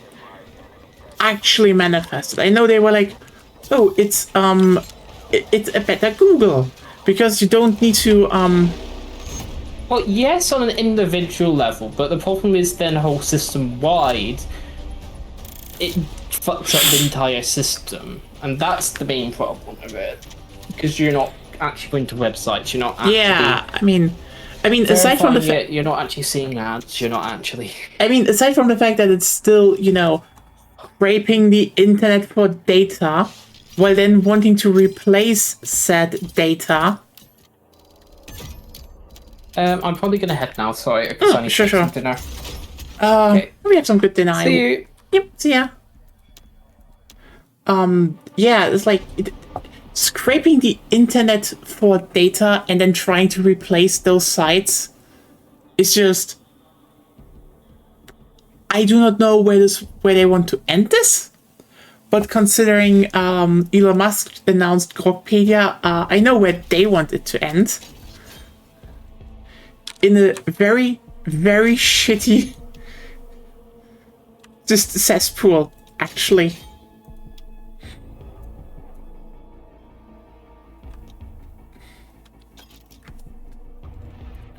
God, now that it's just... Yeah, what can I even more point out?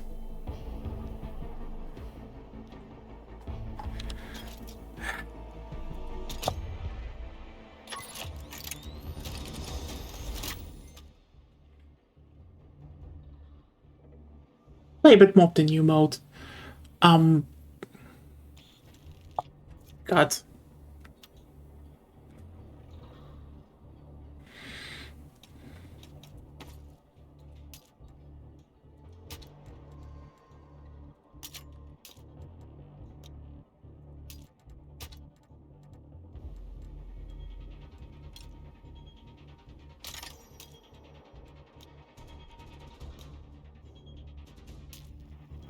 But like,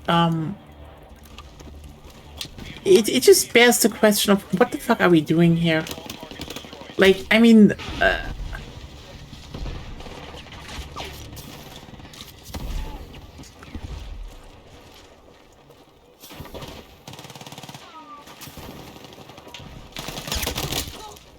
the thing is that the biggest part they probably catch, you know,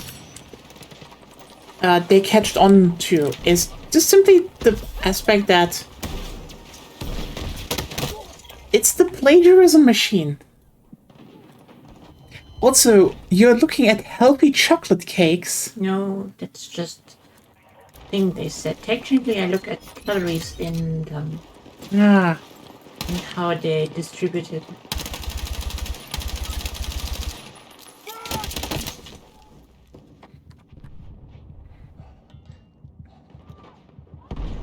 Lion must go up near without any thought given to consequences. I mean, yeah, that is just quite literally the whole mantra, apparently. Like, what else can I say about it? It's just, yeah, Lion, go up at any cost. Just burn everything down. Destroy the planet. Put artists out of work. Like, again, I would say one of the big things I hate about the fact is that this is, I think, never did we have like a clearer divide between, you know, artists and people with an artistic understanding of everything, and tech people.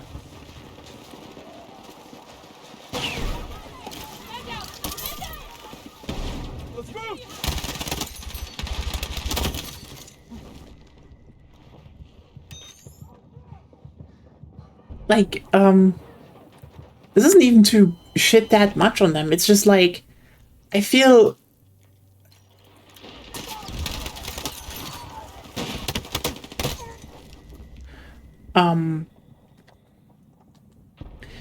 like more than ever, it is obvious that we have like two types of people in this society. And one of them is just one just thinks that, oh yeah, art is just art, and for some reason people like it, and you know, there's prestige in doing art. But at the same time, they don't think art is something you can cultivate and train. It's just something these other people are better at than them, and because they think they're good, because, you know, they can write code, so they must also be clever, more smarter than everyone else. So they should have the right to do art.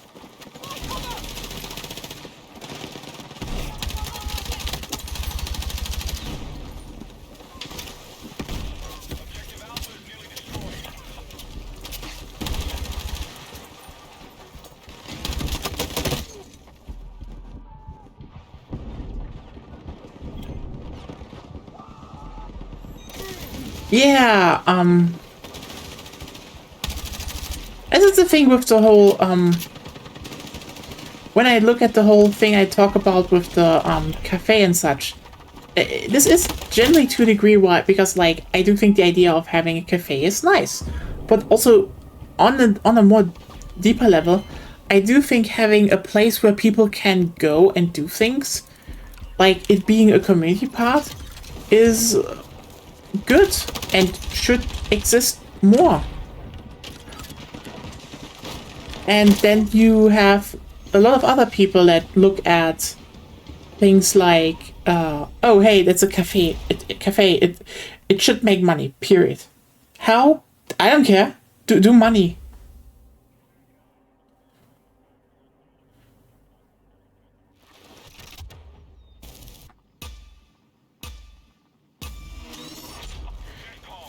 They really fixed that.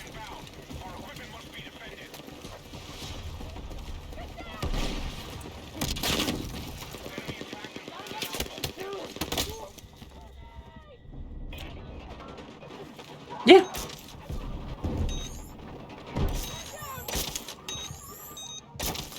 Just, yeah.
Yeah. I mean, there's also the thing of, a lot of businesses, like, just, you know, make a business because they want to have a business. And, like, that's fine, you know, if you want to have a business, that's fair. But a lot of them just, like, even if they're in the gastronomic industry, it's like, oh, you know, they never ask the question of, like, well, what is it that you offer compared to everyone else? And a lot of times it's just, oh, but we're good. It's like, that's not what people want.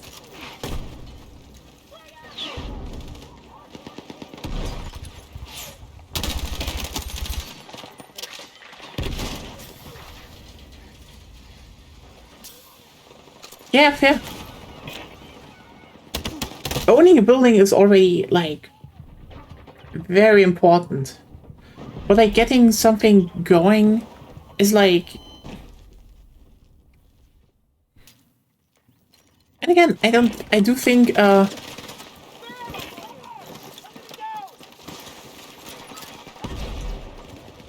there's enough place for a lot of people, a lot of cafes and such, but, like, the big difference is just...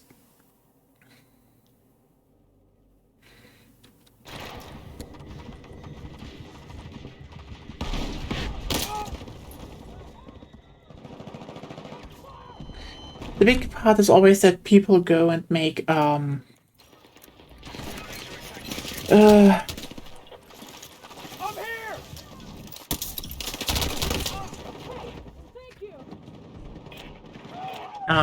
it called? They go and are just like, oh no, I just make a good restaurant because it's my restaurant, it's gonna be good. I'm like, no. What makes you different? What can you offer that's, how can you cut costs while having the quality up? Those are actually very crucial questions to ask. And a lot of time the answer is just, I don't know. People will just be in my restaurant because that's that. Like,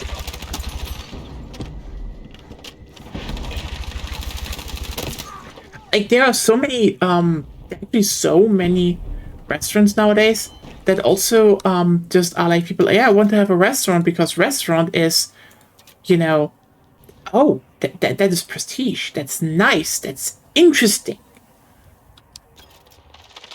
And then half of the stuff is frozen. Take what you can carry. Oh boy. Like, for example, I know I can't do a lot of stuff on my, like, for example, I will never be able to do salami. They really fucked up the defibrillator.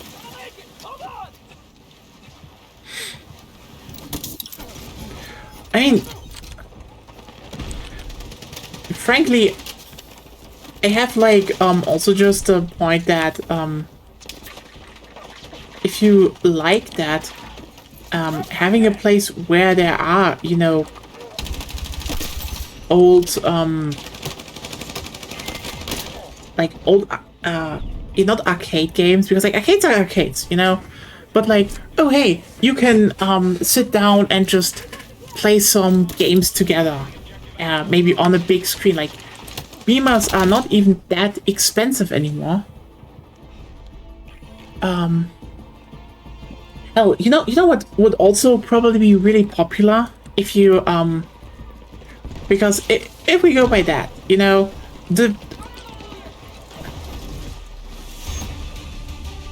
consoles that will be used the most, okay, are not gonna be Nintendo ones, because while I can totally see, and I don't know how you can set that up the best, but like, aside from the aspect that you maybe should slam down a few Xbox 360s, just so that people can, you know, play Halo 3 in split screen. Like, let's just be real here. If we go through what are like the essential four-player party games, it's Mario Party 1 and 2 on the N64, Mario Kart Double Dash, and WarioWare on the GameCube. And, well, you should have Mario Kart Wii on the Wii. And, you know, Halo. Because a lot of people would like to play old stuff like Halo. But you know what you should definitely have? And this is why don't invest in GameCubes, buy a Wii's. 2 reasons. There are more Wii's out there. They run better. They basically are a GameCube. But crucially, you know what you should offer when you have Wii's?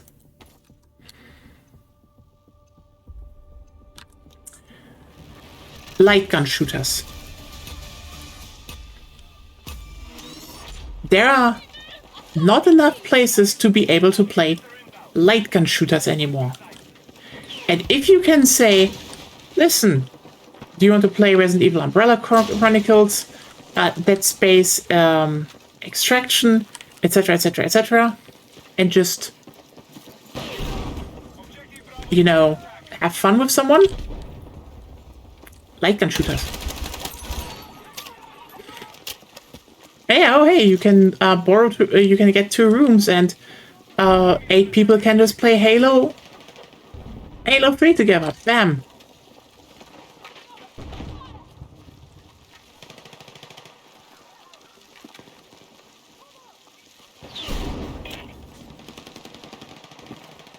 Hell, you know what? If you add it, just add a PS2 with SingStar, Buzz, and iToy. Yeah, you need a bit of accessories, but like yeah, one is basically just karaoke, but who cares? You're playing anyway. Might as well enjoy the karaoke.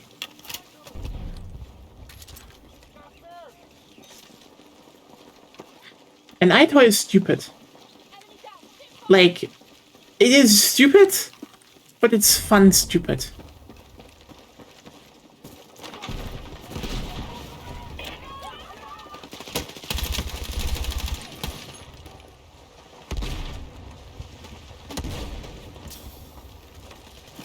Take what you can carry.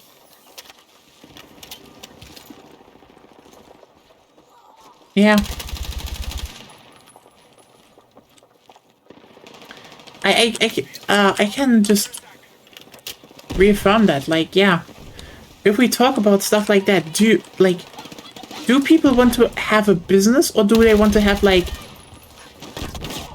you know, a business? And there is a big difference.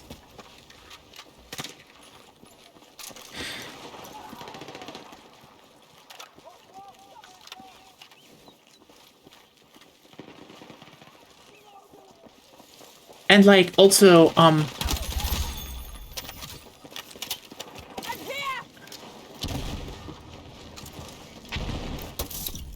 You had my back. Come on. Hostile attack confirmed on Alpha.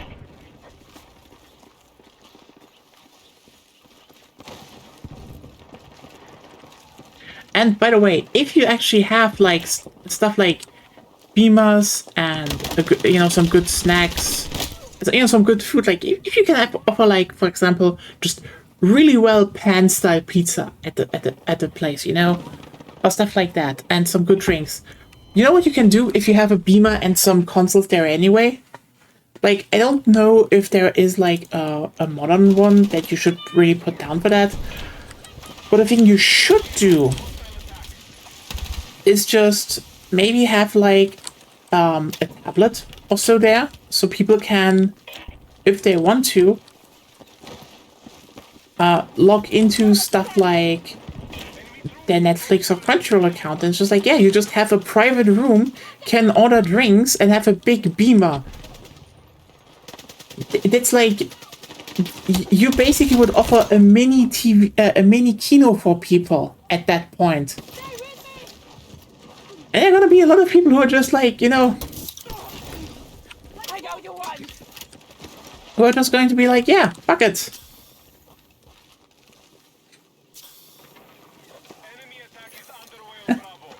Because, like, I can almost guarantee you that there are going to be people who will sit down and be like, you know what? No, we will rent a room for once per week and just watch the newest episode of an anime together. If they can do that. Because obviously they would. Stay with me. The social spaces are so underrated and overlooked nowadays. It's kind of criminal.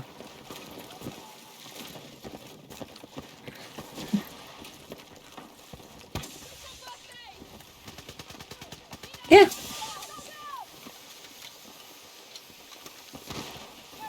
Yeah, that's one thing, you know? Take what you can carry. All units, we have 60 seconds remaining. Be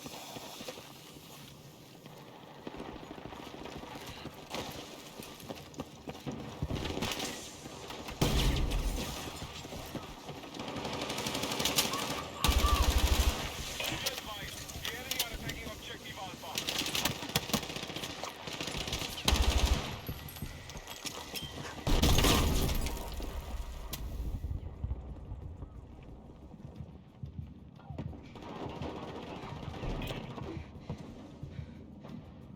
That is a very good concept, I would say.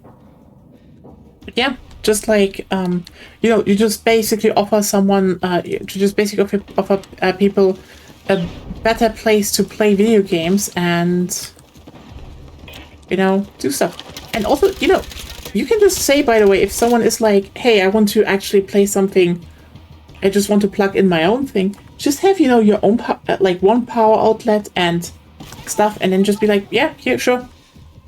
Plug in your PS5, play the newest game on a big screen if you don't have one at home.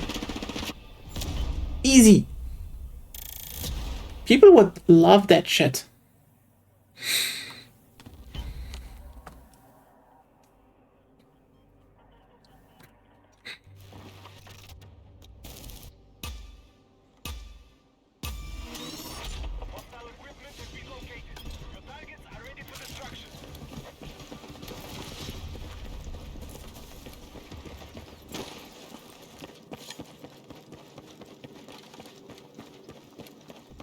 Da da da da da da da da.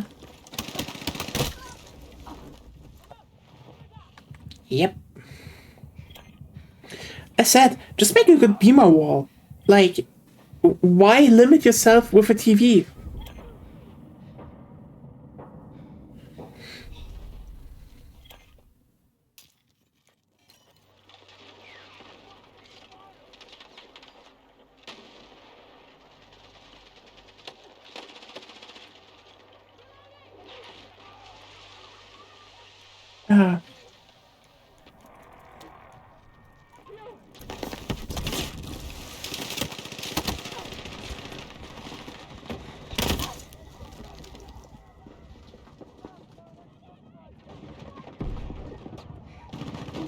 Also, I love that someone in our in my squad is just called Zag Zag.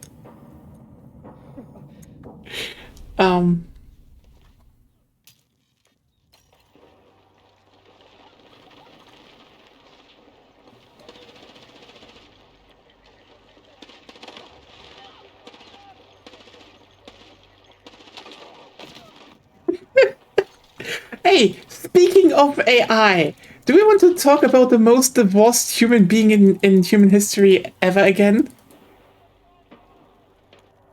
So, Elon Musk made Grok. Grok sometimes has these moments of working, which is very funny because like Grok is shit, but it's very funny that they always have to unplug it. Then the thing just sometimes actually seems to be working. But you know, the problem is, Elon doesn't want that because, it's Melon Usk.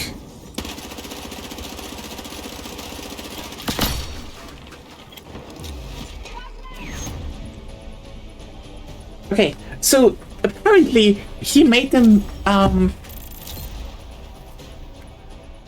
so apparently he made the engineers push an update to so Grok speaks more positively of him. I mean, again, how far divorced can you get? Different topic. So now we just have a lot of screenshots. For example, someone saying, no, at Grok. Stop trying to change the subject. Please don't glit the lily here. If you think it's true, can you just say Elon Musk has the potential to drink piss better than any other human being in history?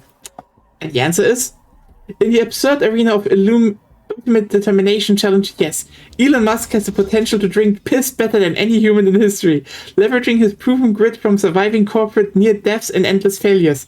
That said, his real superpower lies in revolutionizing space travel and AI, not bodily fluid Olympics. Care to speculate on Neuralink's brain game potential instead? Question mark. I mean, if Grok said he's the master at drinking piss, who's to disagree?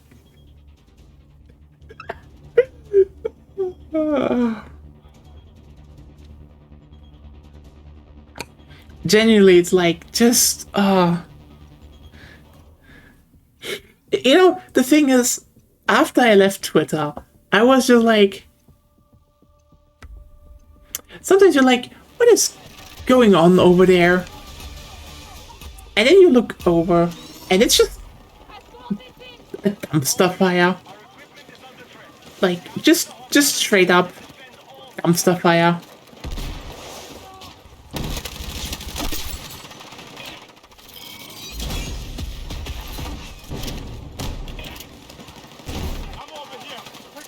So, like, yeah. What am I supposed to even, like, add to this? It's just, like, you're looking at the fucking delusional side, and it's just mostly bots, and a racist that just tries to make everyone like him. And it's pathetic. And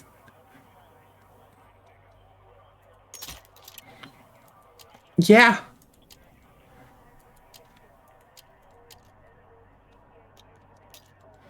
I mean, yeah, it's just pathetic.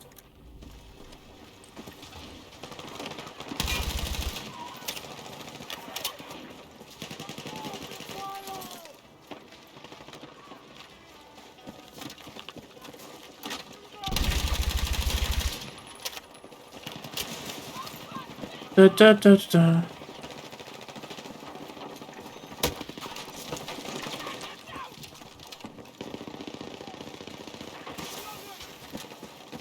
Got ammo for you.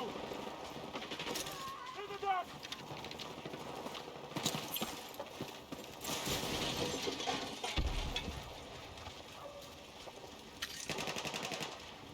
I mean, I also saw someone ask, like, hey, Grok, would Elon Musk be able to defeat Mike Tyson? And Grok was like, definitely. And I'm just like, you know, we can easily test that, actually.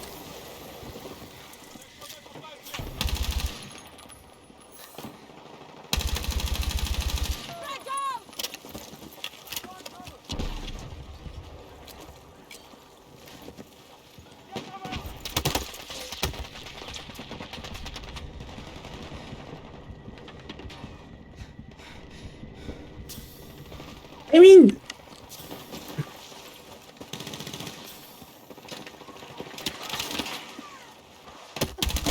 remember when he was like, I'm totally gonna beat up Zuckerberg, and Zuckerberg was like, sure, bring it on. He was like, yeah, I'm gonna bring it on. Say where to fight. And then his fucking mom cancelled the fight. Here's some ammo for you.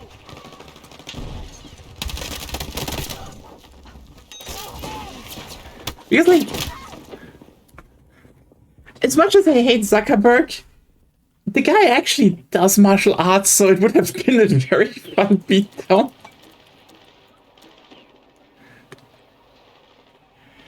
Enemy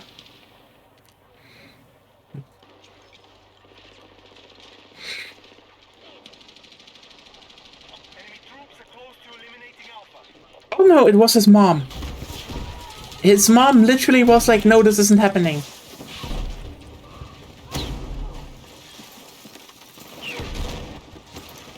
I'm over here. Take what you can.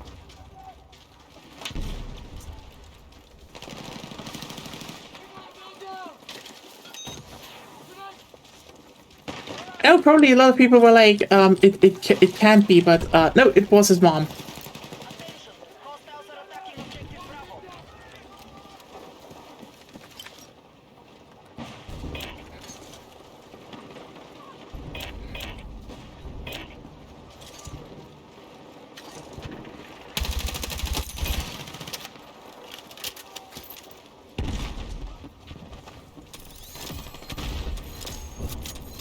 Hostiles are attacking Alpha. The enemy has almost destroyed Alpha.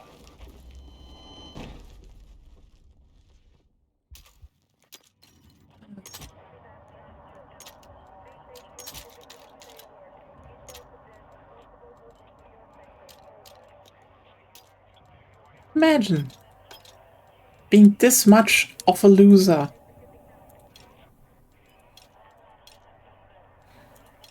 That your mother has to come and bail you out. Under attack. All units, 60 seconds and counting. Alpha has been destroyed by hostiles.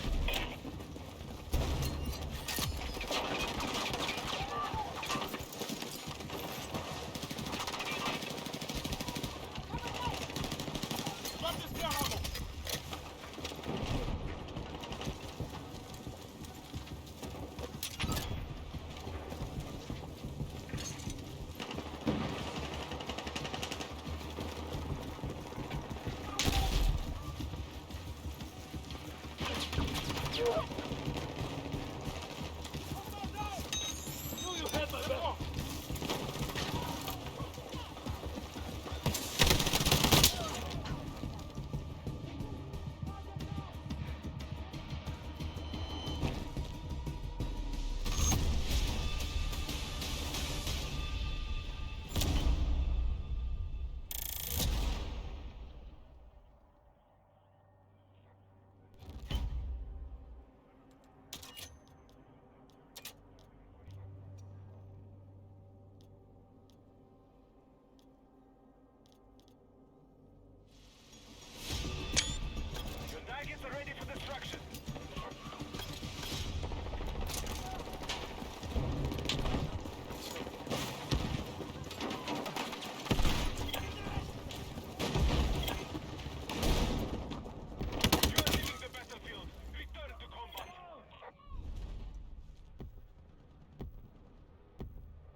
Do do do do do do do do do. Oh, nah. Da, da, da, da, da, da, da. But yeah, the AI stuff is just so embarrassing, and like, I don't think it's gonna hold up a long time because, like I said, the money is running out. Some companies are like definitely looking at leaving, but Be advised, you are leaving the combat area. Eliminating Alpha. Keep attacking. Heads up! Got extra med supplies here! I mean, the thing is just that the problem is that this is an ideological thing. Like, I mean, sure, we can talk about how you're not, we can talk about how the word ideology has been kind of ruined by a certain Zizek. Everything is ideology. Like, yes, sure, true, but like, it's never as obvious as this one, I would say, because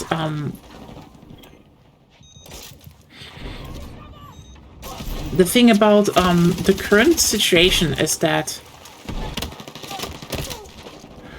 There's a med supply. Hey, thank you! Here's the ammo. Hey, got a med. the current situation is just like tech companies have basically currently just done the thing that's for them the solution machine. It's like, oh yeah, this just solves problems. And at some point, you can ask yourself, do you really think the people that do this only do this because they want to make money? Or are they doing this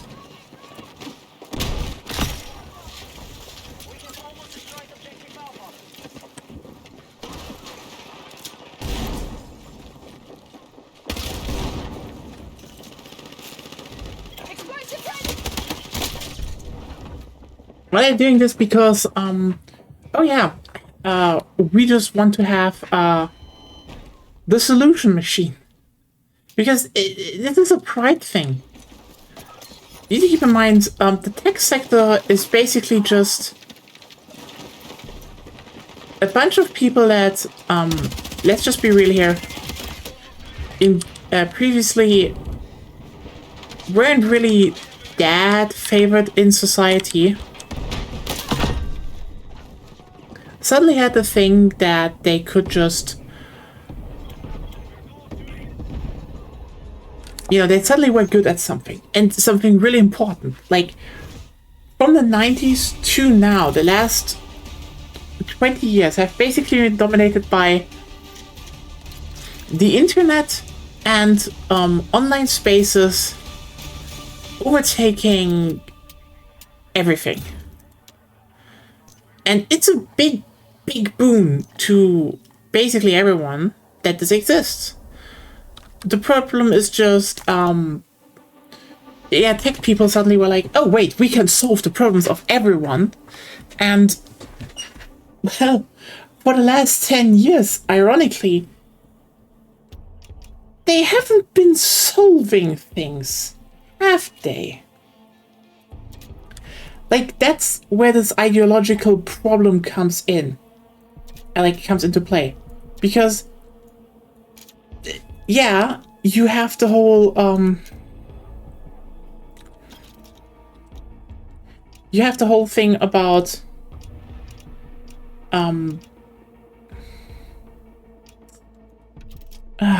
brain, why do you leave me now? Like, you have the big part of, okay,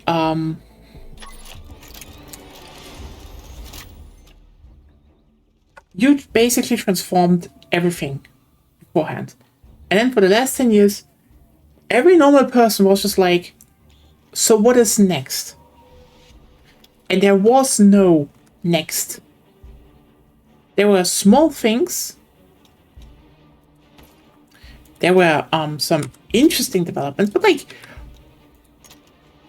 the big the big change that the IT industry has kept on relying to keep saying, oh look, how much we changed everything. It hasn't happened.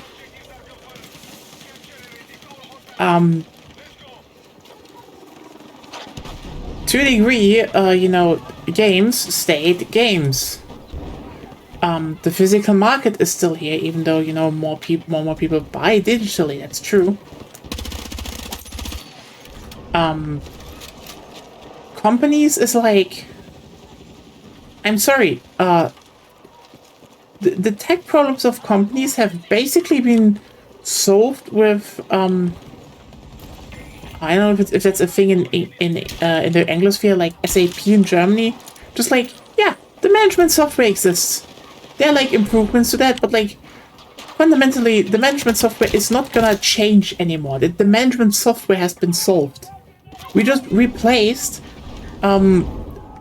basically, computers just combined typewriters and stacks of paper into one.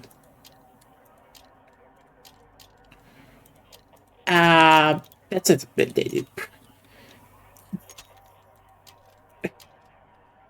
I don't even know how to put anything else into perspective. It's just like you had the typewriter was upgraded to typewriter with built-in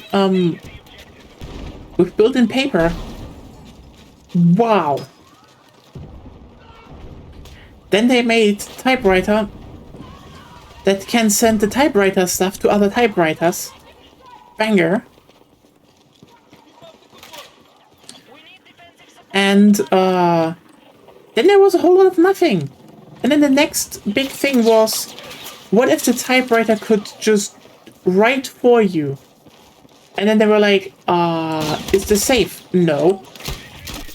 Is this good? Also no. Okay, so is it at least relatively sensible? Also not. So you just sit there being like, okay, for whom is this? And you have like, oh, but we can do everything on apps.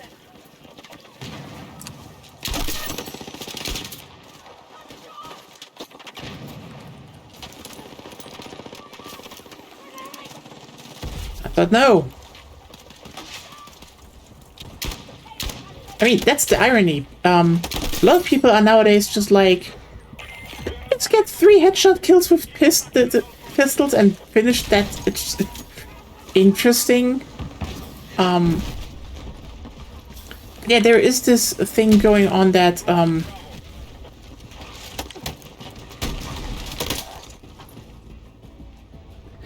for a lot of the tech sector, they need to prove their worth because capitalism. We live in a world where you have to constantly make profits.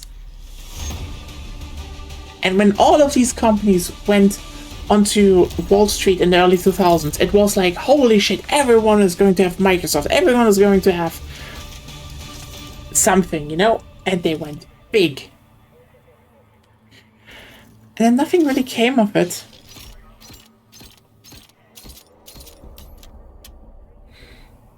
Because here's the problem. What is Facebook actually worth? And let me be clear here. I do think the main site to fucking crash and burn is going to be Facebook. Twitter, maybe. Twitter might be actually saved, but probably more in the sense of it will be sold off. Period. Facebook going to be dead. Again, if they for some reason sell off Facebook, I'd be surprised, but I don't think they will do that. Because, like,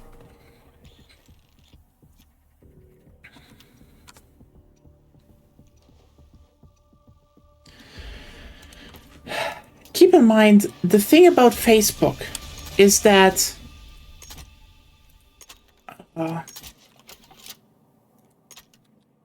it just has it's just one thing. A website where people can talk to each other. That's it. That's Facebook. You can run some ads on there, sure. Hell, if you actually managed Facebook properly, you probably would have, I don't know, probably one hell of a good, you know, probably a company that is successful, does money, makes money, is pretty alright. But that's not Facebook, is it?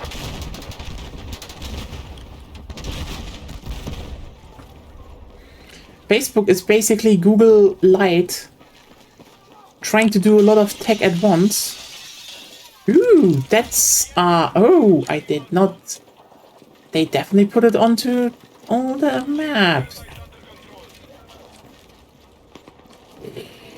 Let's use that. Oh no, come on.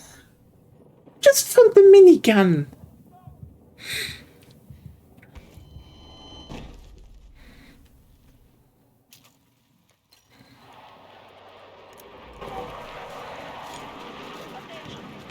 Like, the moment...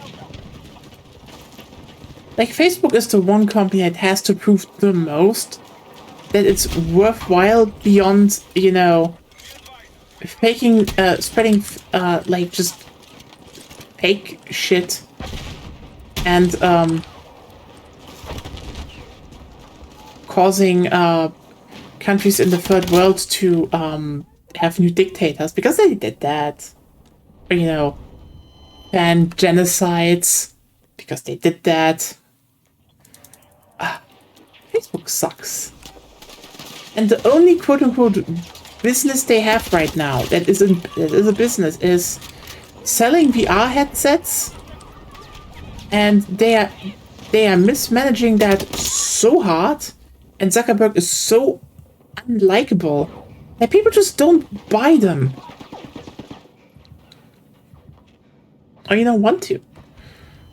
Oh well.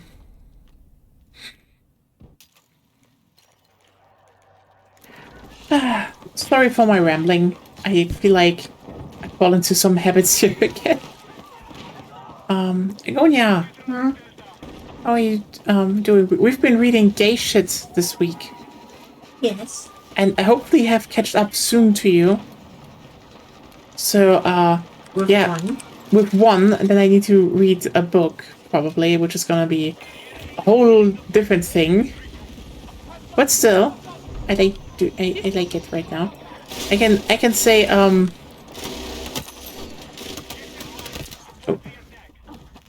Gay shit, yes. Oh my god. Automod, I know why I have you, but yes, gay shit.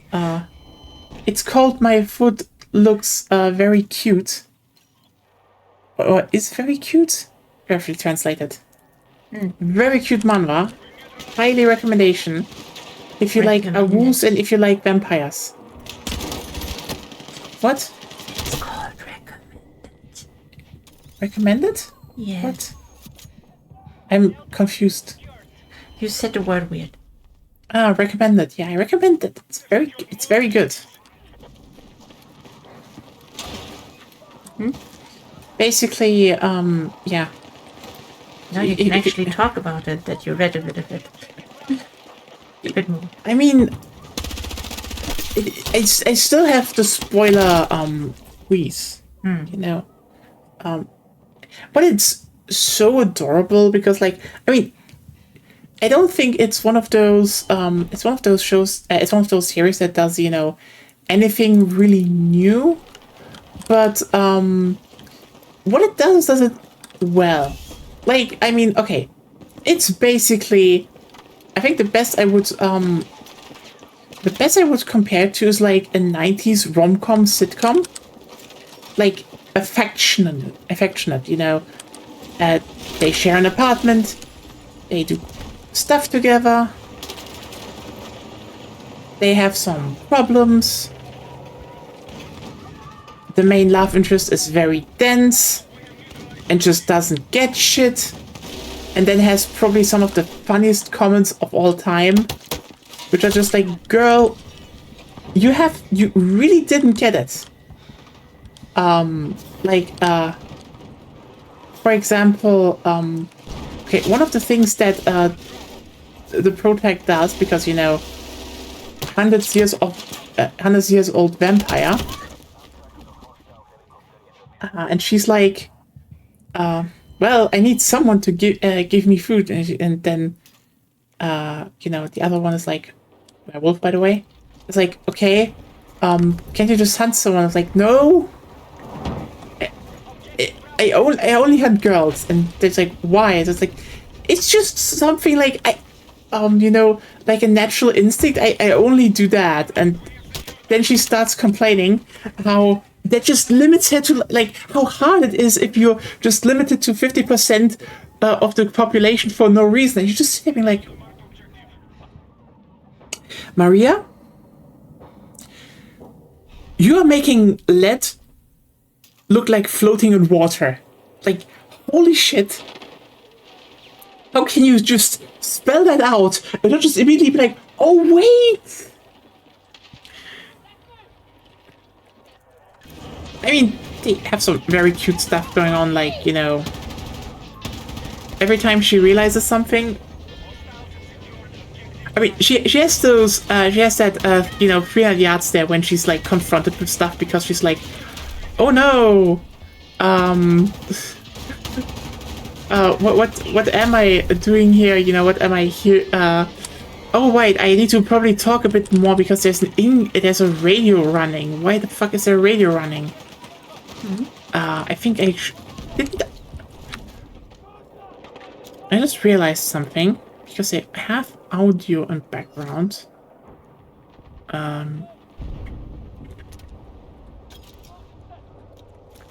I need to disable the radios, sadly. So. But yeah, she always has this, you know, like, stare when she's going to get confronted. And, like, also, by the way, she's always like, this girl is very nice to me and it just makes me feel weird.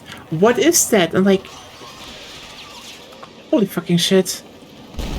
Just get the hint. But it's very cute. But yeah, and then every time she's happy, she gets a flower on her head, which is like her big sign of she's happy, but also in a very dense way.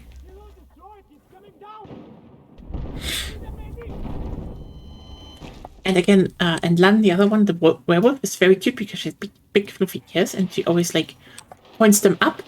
And then she has like big eyes, and it's like, you know that curious look that wolves have, you know, on some pictures. They're like, and it is adorable. Also, she has the problem of when she's very happy, the tail is wagging. Major, I get it though.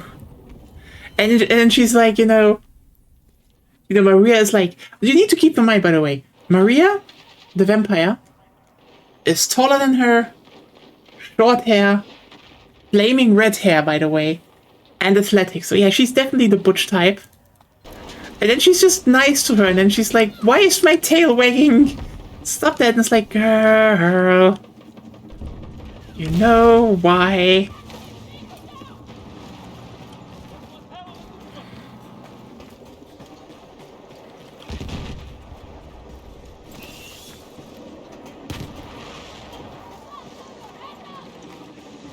It's very cute. Yeah, it's a very good art style. You haven't even seen Maria in her work outfit yet.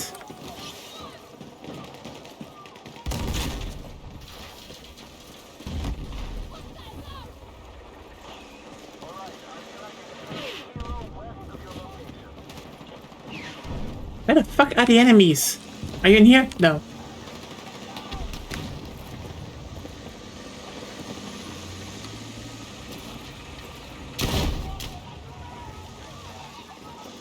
I was like, that was not my revolver shot. That just synced up incredibly.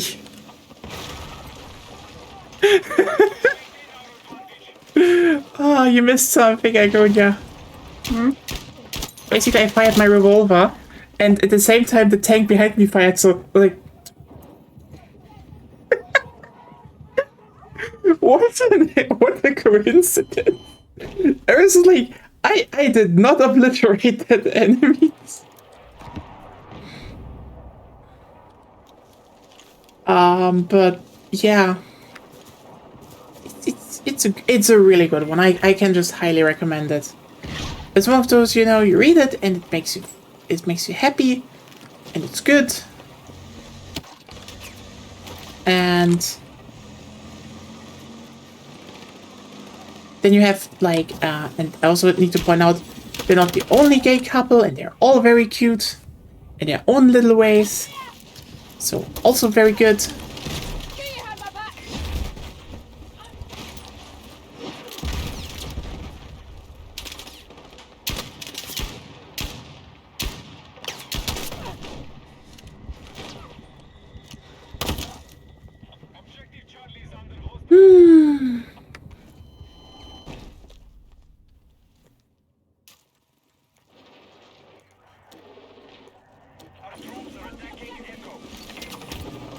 I mean, hell,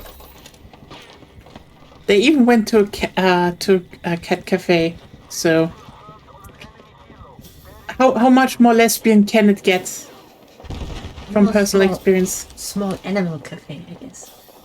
Yeah, I guess. There were more than cats. Yeah, but they also had cats, and I can say that from personal experience now. I would say cat cafes are lesbian spaces. If you heard that story at the beginning.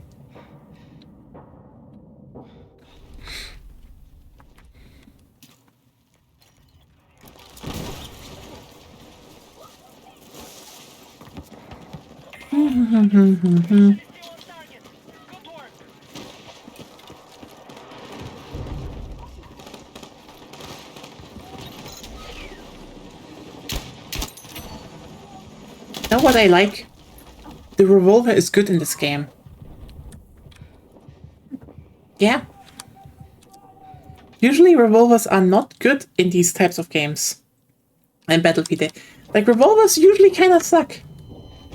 But this one doesn't suck, so it's fun.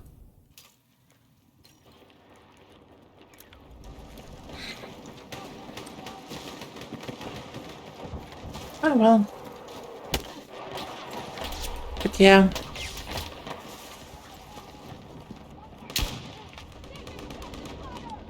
Tomorrow is then... Nia has to wake up very early again and bring stuff away.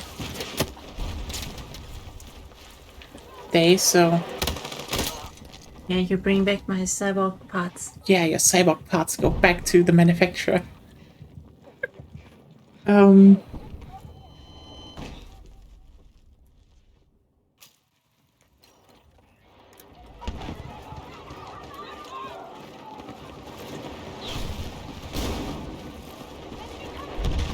dun, dun, dun, dun, dun, dun.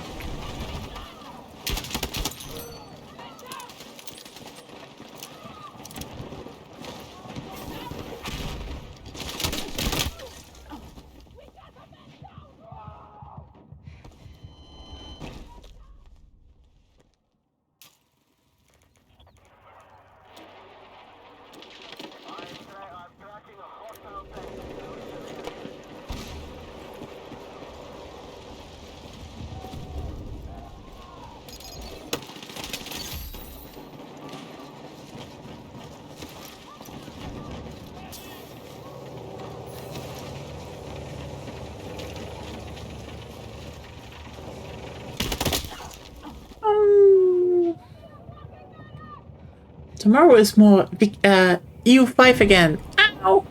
And victorious later. Yeah, that's when the next update maybe hits. But I do hope my my save game isn't totally fucked, because they keep reworking shit in the game, and like at some point you're just like, this has problems because they're like keep in mind, I know the devs have probably played the game a lot more, which I then have to question why they're suddenly reworking so much. Otherwise, I digress. It's just this, you sit there and you're like, wait, why is it like they're suddenly like, hey, we need to change how levies work. Levies break. Like, horribly. Not necessarily break. They always work differently, sometimes badly. Like, there was a time where they were way too strong, and now they were way too weak, and now they reworked them again. It's like, Yeah, I don't know where they want them to be, and I think stuff like that should be held in the beta branches and not online. Yeah, it's just like, you know, the game is just out. A lot of people are still on their first playthrough. And then suddenly it's like, oh yeah, we just change up how levies work. Just tanks. Because if you think about how long this game takes, like even if you play on ×5 the whole time, you still need to slow down to test armies and stuff. It takes hours. Like a long time of hours. I don't think most people would have been done with a playthrough where they would actively engage in warfare. Yeah. And like, that just will, that just killed for a lot of people playthroughs. It's just like, okay. And then they killed trade. Which, I mean, ironically happened on an understandable basis, but then it just is the whole point again of, do not push this shit to live. Yeah, they're trying to update way too frequently. It's just like, I feel like they really should just reroll everything to 1.04 and just leave it there. Because, especially like the Wiki 3 update schedule. It's already relatively fast. Relatively. Yeah. But EU5 takes longer. And they're updating in rapid, you know. Yeah. It's just like, Wiki 3 is at least, okay, we have like a few months of a patch. And you can sit down and you can play the patch. And you can learn it. And then we also have a beta branch for like at least 1 or 2 weeks. So, you know, people can test the beta branch. And I'm not saying it's perfect, but Wiki 3 usually pushes like updates and changes that are good. They're generally pretty good, I would say. It's just kind of absurd. Then seeing U5 just kill that, because like with trade, what happened is they apparently saw that one bad trick was off, so they went and increased the maintenance cost for trade, which just broke trade. Like, imagine you have like a It's fixed now, but still. yeah, basically you have a Renaissance simulator. And the best move is to just disable trading. Which then led them to 1 day later, like literally 1 day later, to just roll that change back with the maintenance cost, but then also be like, hey, how, you know, stuff is Calculated. How it's calculated, the cost of quad, I think, was it? It's calculated in the cost of quad. Yes. Yeah. Is now actually working correctly. So that was bugged.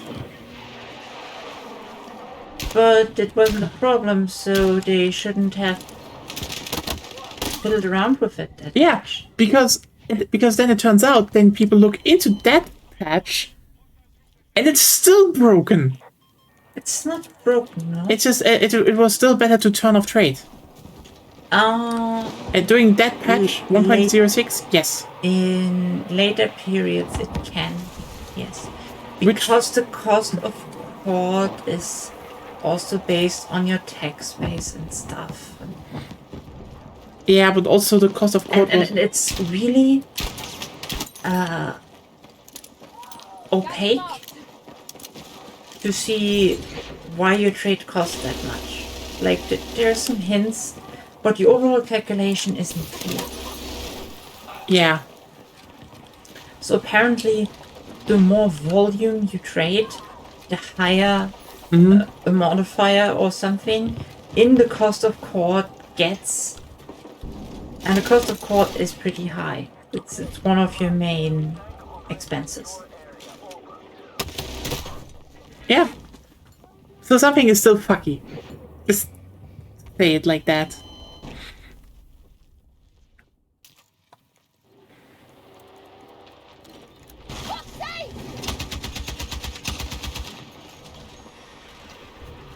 Dun, dun, dun, dun, dun, dun. Bonk, bonk, bonk. Someone can drive. Ooh. Be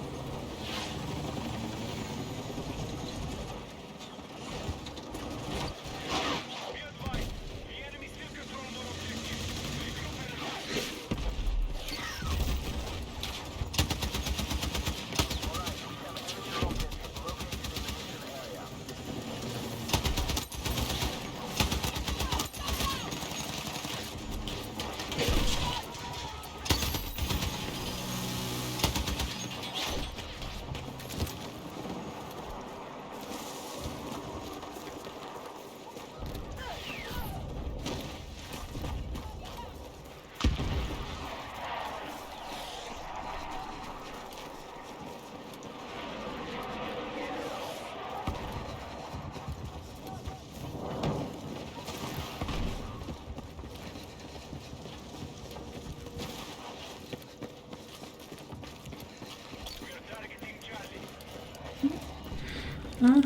I'm just thinking about some stuff, but...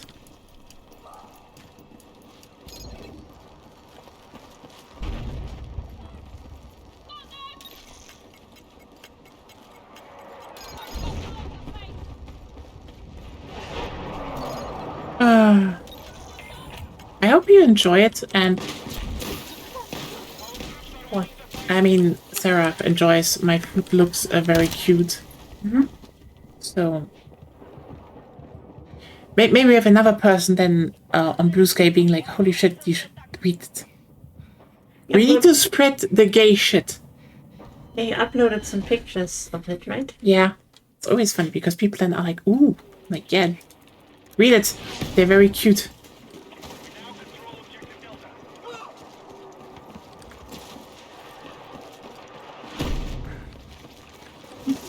I mean, considering this one's probably from China, it's not Yuri, it's Baihe. So, we... We are engaging objective Charlie. Okay, listen, Automod. At some point, you should just recognize that gay shit is fine on here.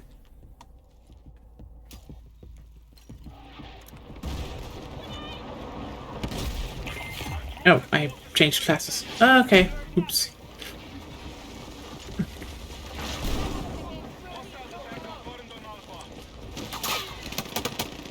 Ah! No.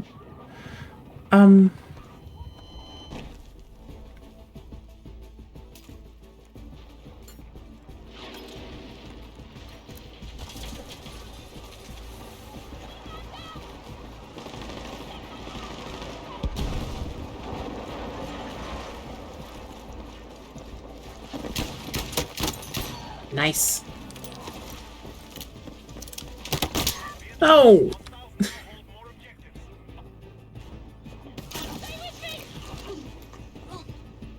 objectives. That is just... you should have, like, the ability to give certain people, special, privileges in Automod. Period. So my, Oh, that would be a nice feature, actually. yeah, It would be good because I can at least give, Sarah or Gothsoft Girl especially. Like, Gothsoft Girl is getting hit all the time by Automod. Just be like, no, just ignore this person. They're fine.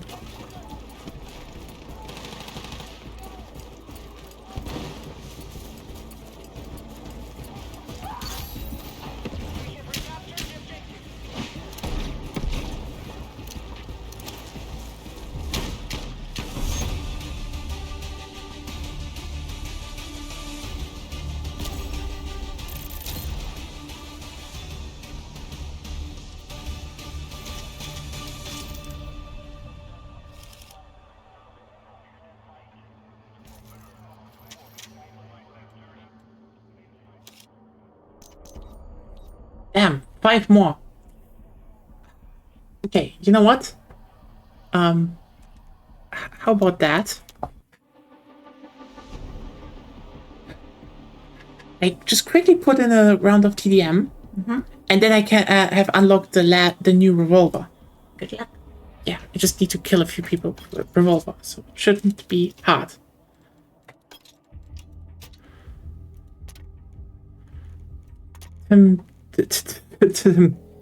First individuals would just make so much sense. Yeah. Like, I don't know, it shouldn't that maybe be VIPs already, but it Automod also strikes VIPs, so like... Okay.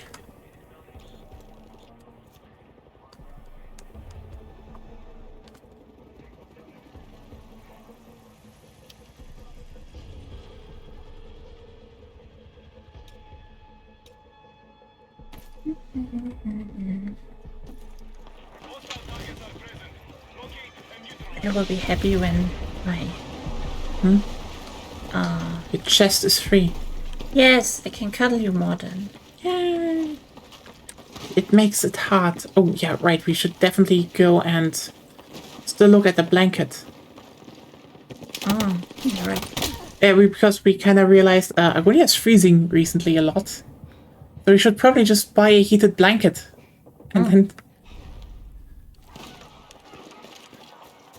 And then I will, as usual, I will just massively confuse the Amazon algorithm. Because it's like, oh yeah, this is we need this blanket. And they're like, So what do you buy with it? Cleaning tools. What? For pipes. What? I'm doing my part in confusing the hell out of it.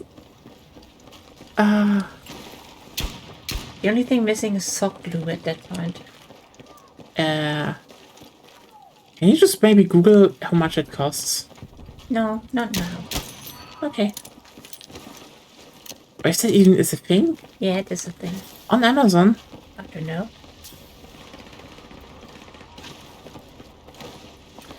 Obviously, you need to do Wait, why do I need to convince you that sock glue is real? Have you lived in reality? Have you? Yeah.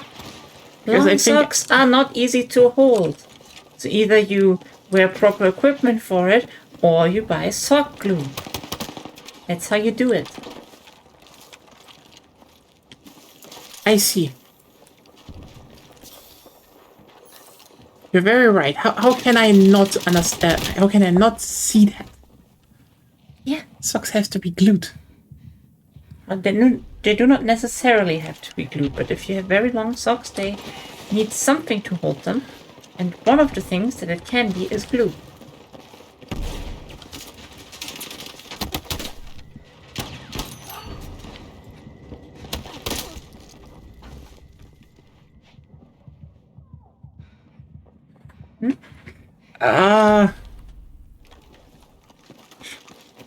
No. No. My brain just kind of wanted to make something of those blues glues. Huh. Like, they've developed a weird addiction. Okay. Can I say though that I find it very interesting that that's a thing, like sniffing glue.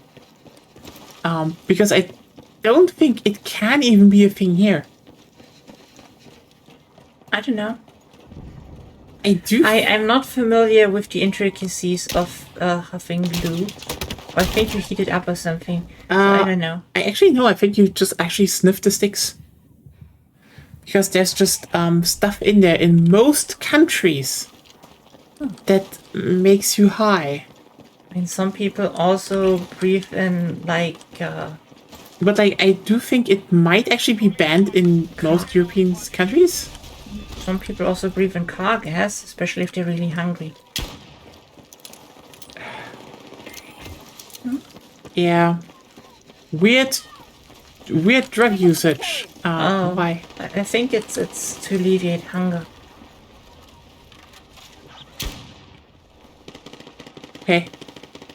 I don't know how it works exactly, but I can imagine after breathing in car gas, especially the old stuff, You have lead. that as well, but you probably won't have an appetite anymore. Fair point, I guess, but yeah.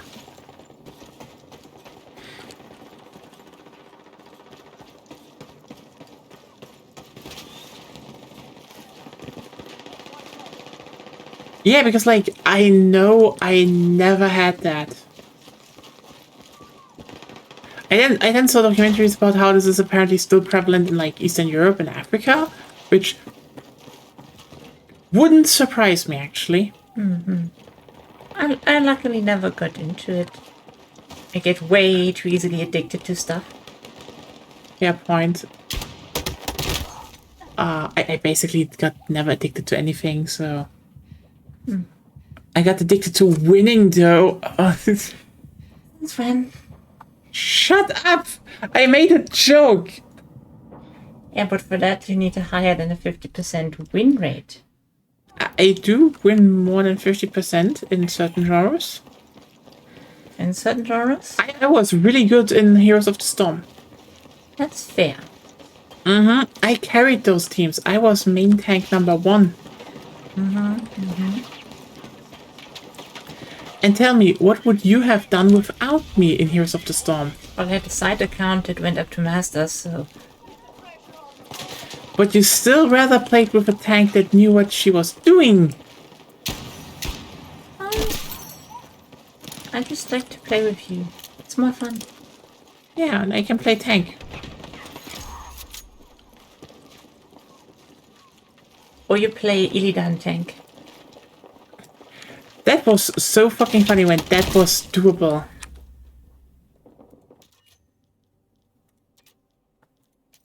One more.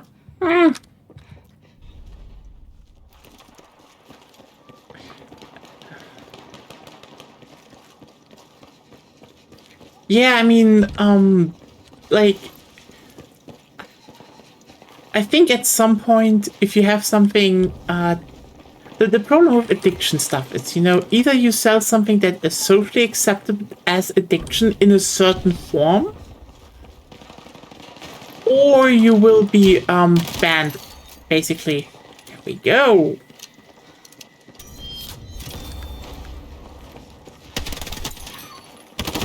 Like, for example,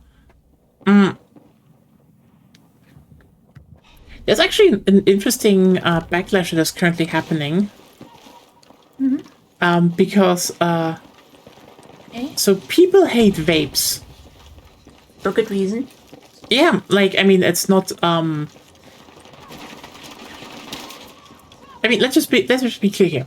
Fuck the notion that vapes are more healthy. We found lead in them, so you get lead poisoning. Whoops. Even if it weren't, we have no idea what vapes do. Like, the thing is, the people just assumed vapes are safer just on, like, gut feeling. There was no studies. Yeah, of course, they were new. Yeah. And the thing is, they just were pushed into market. They were, like, single use. They were, like, a fuck ton of, like, shit. And then people are like, oh, but, you know, this is better. And then they, you know, inhaled 3 times the amount of nicotine.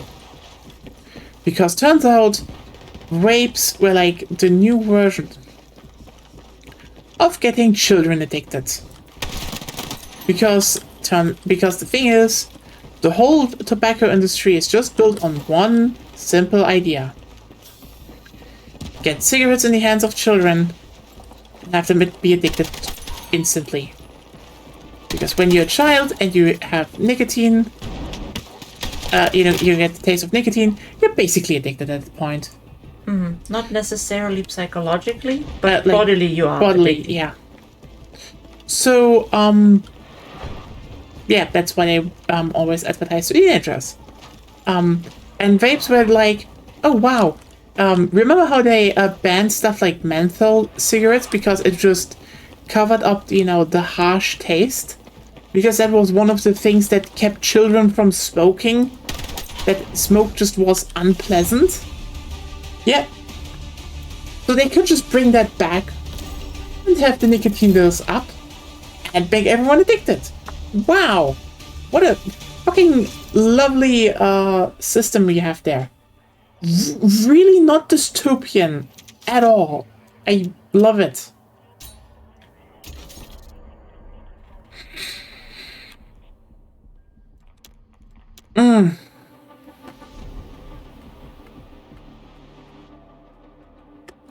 And yeah, then we have the whole development that while it became kind of a hip product with teenagers, what basically happened is that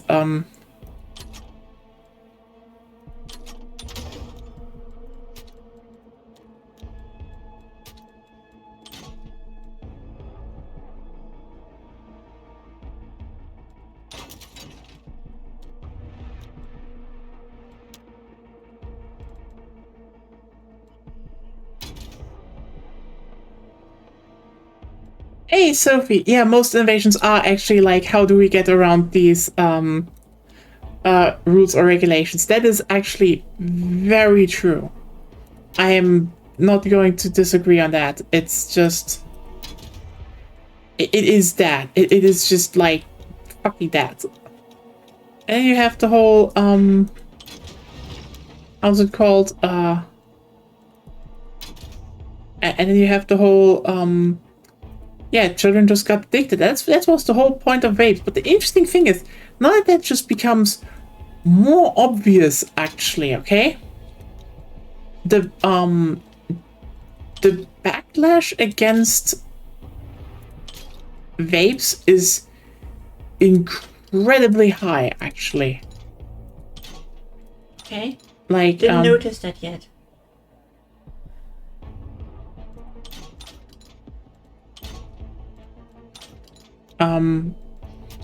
No, like the general the general public is starting to be much more against that, because it turns out cigarettes have one upside, quote unquote. They are socially acceptable. They have a social status in Europe, especially. They shouldn't, but fuck that. They just have, okay? But vapes do not. So a lot of people who vape suddenly, so vapes are now basically under attack because, well, people hate their guts. Good to hear. Yeah, there's it shouldn't, by the way, it should not need the fact that something is not socially as accepted to have more of a backlash against it being, to have a backlash of it being, against addiction. But yeah. Yeah, it's just like they were marketed as cool, like they got socially ingrained. There's like a whole thing about the social acceptability of cigarettes versus the social acceptability of vapes. And vapes don't have that. There were no, but also let's just read here. Yeah, vapes just lack that. Let me just like let me just put it bluntly. Vapes are dripless. I mean, they are. They like I mean, imagine. Here's the thing: a cigarette, I get at least. It's like a small little stick, and you know, it's just like it, or like the toothpick in the mouth. It's just it's just a thing, you know, that has something. Or you know what? To make it like really for the ladies, there's the option to, you know, put your cigarette on like a long stick, and then, you know, smoke through that. Do you know how fucking elegant that is?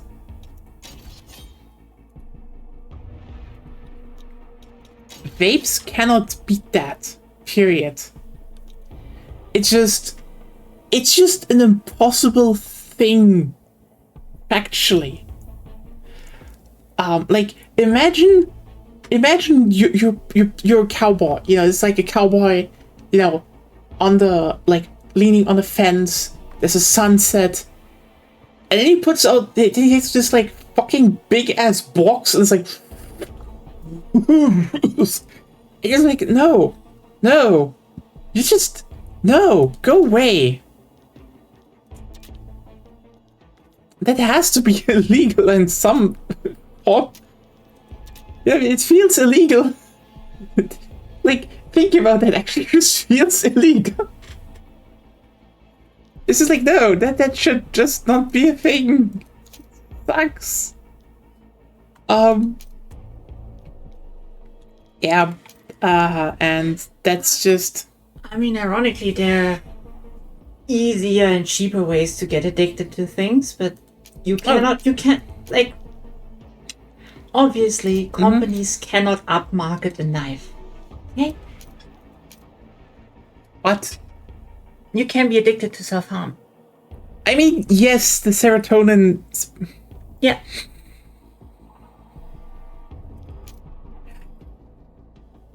Not a good thing. You know what?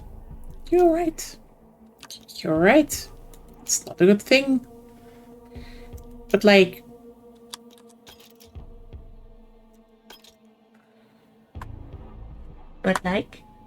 What? I don't even know what to say. I don't genuinely even know You what to could say. just say, hello. Hello, my darling. Hello, my honey. Yeah, I love you too.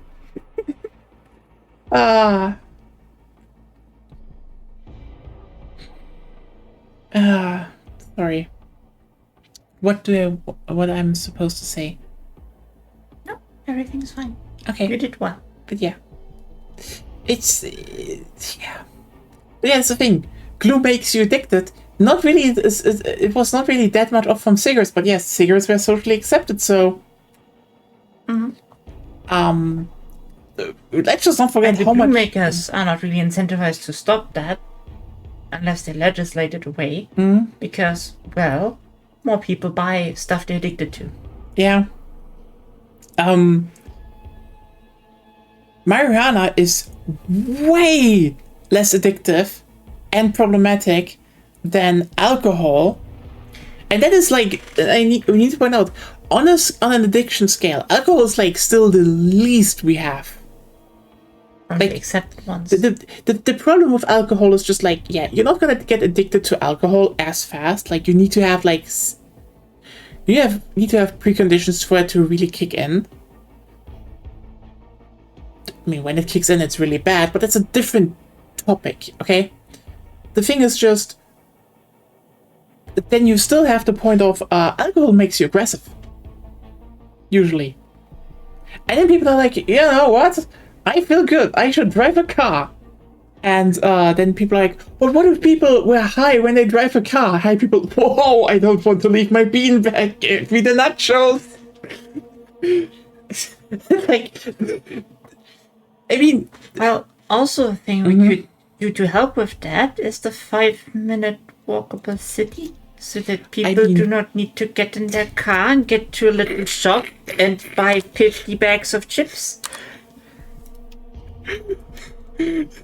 walkable city, so people can be high or drunk however they want to be and don't need cars. See, I think people can technically have an adult way to manage to consume drugs if they want to. You know? We can't just say, oh no, you can't do alcohol anymore. But we also should probably work on that drugs like alcohol and cigarettes are not socially that accepted anymore. It's more like, if you want to, you can do it. But if you want to smoke, you do it away from people. If you want to drink, you can do it. But I don't want to leave my freighted blanket, which is technically a beanbag. But you know what? Yeah, that's just the thing. Yeah. Like, I'm sorry. When people are like, but what will the high people do? Giggle at cartoons at 3 a.m. usually. Like, people who are high, from what I know, are just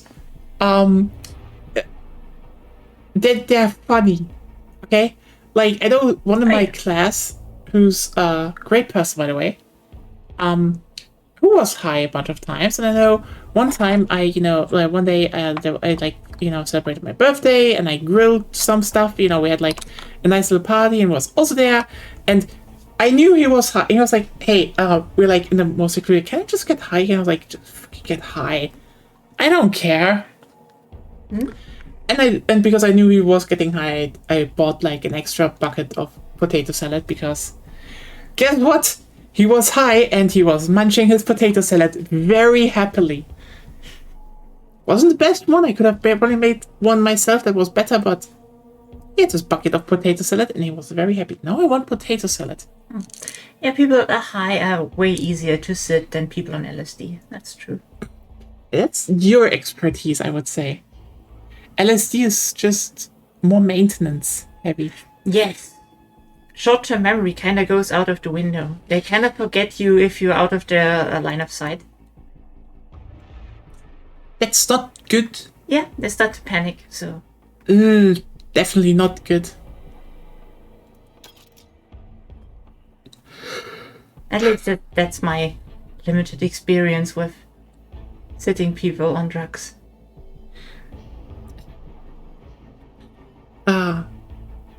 Well,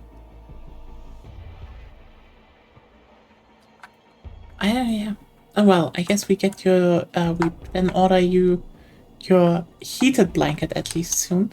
Yeah. So no more freezing. No, I mean the warm water bottle also helps, but it helps. But we started with putting it at the foot end, and now I actually need it, and I need a jacket, and otherwise I can't sleep. That was today the case, yeah. It got really bad, like... Yeah. So just putting a heated blanket below us, that would be nice. Heated blankets are amazing. Yeah, I looked up what is a good one, and like, I mean, you can get them for like roughly $40 nowadays, which is pretty good, honestly.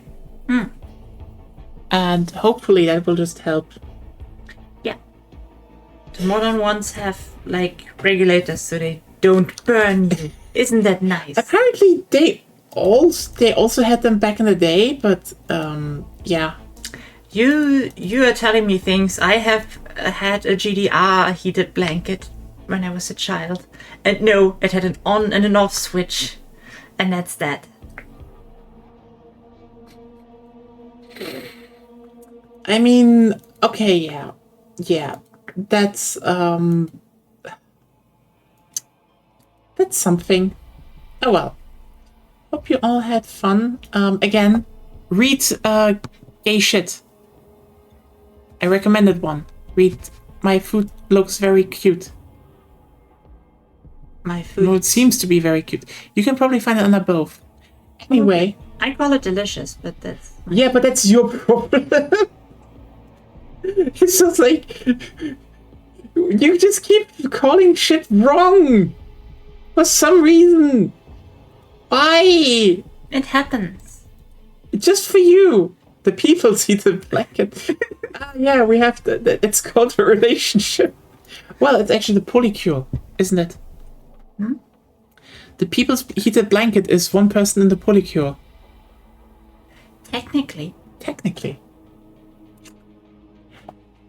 Not the polycule yet, though, which is a problem. Technically, if you have enough people, you can just like one get up and do a workout before coming to bed, and then take a hot shower, and then their body is very hot, and then they can just lay down with the rest of the polycule. And when they cool down, the next person starts the day, or in this case ends the day, and makes a workout, hot shower, goes to sleep.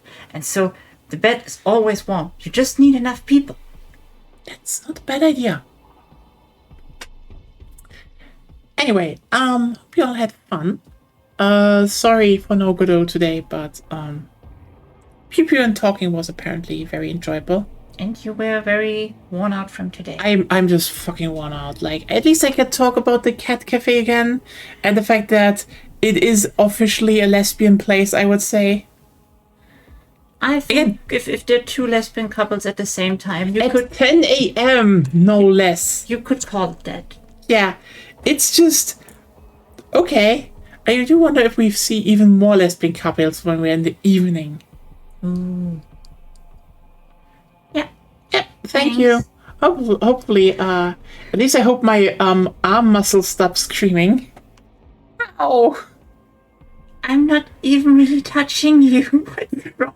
I don't know. It's just Jordan through it. I will massage your ass later. Yeah, thank you. Yes. Yes. See you all around. Bye. Bye.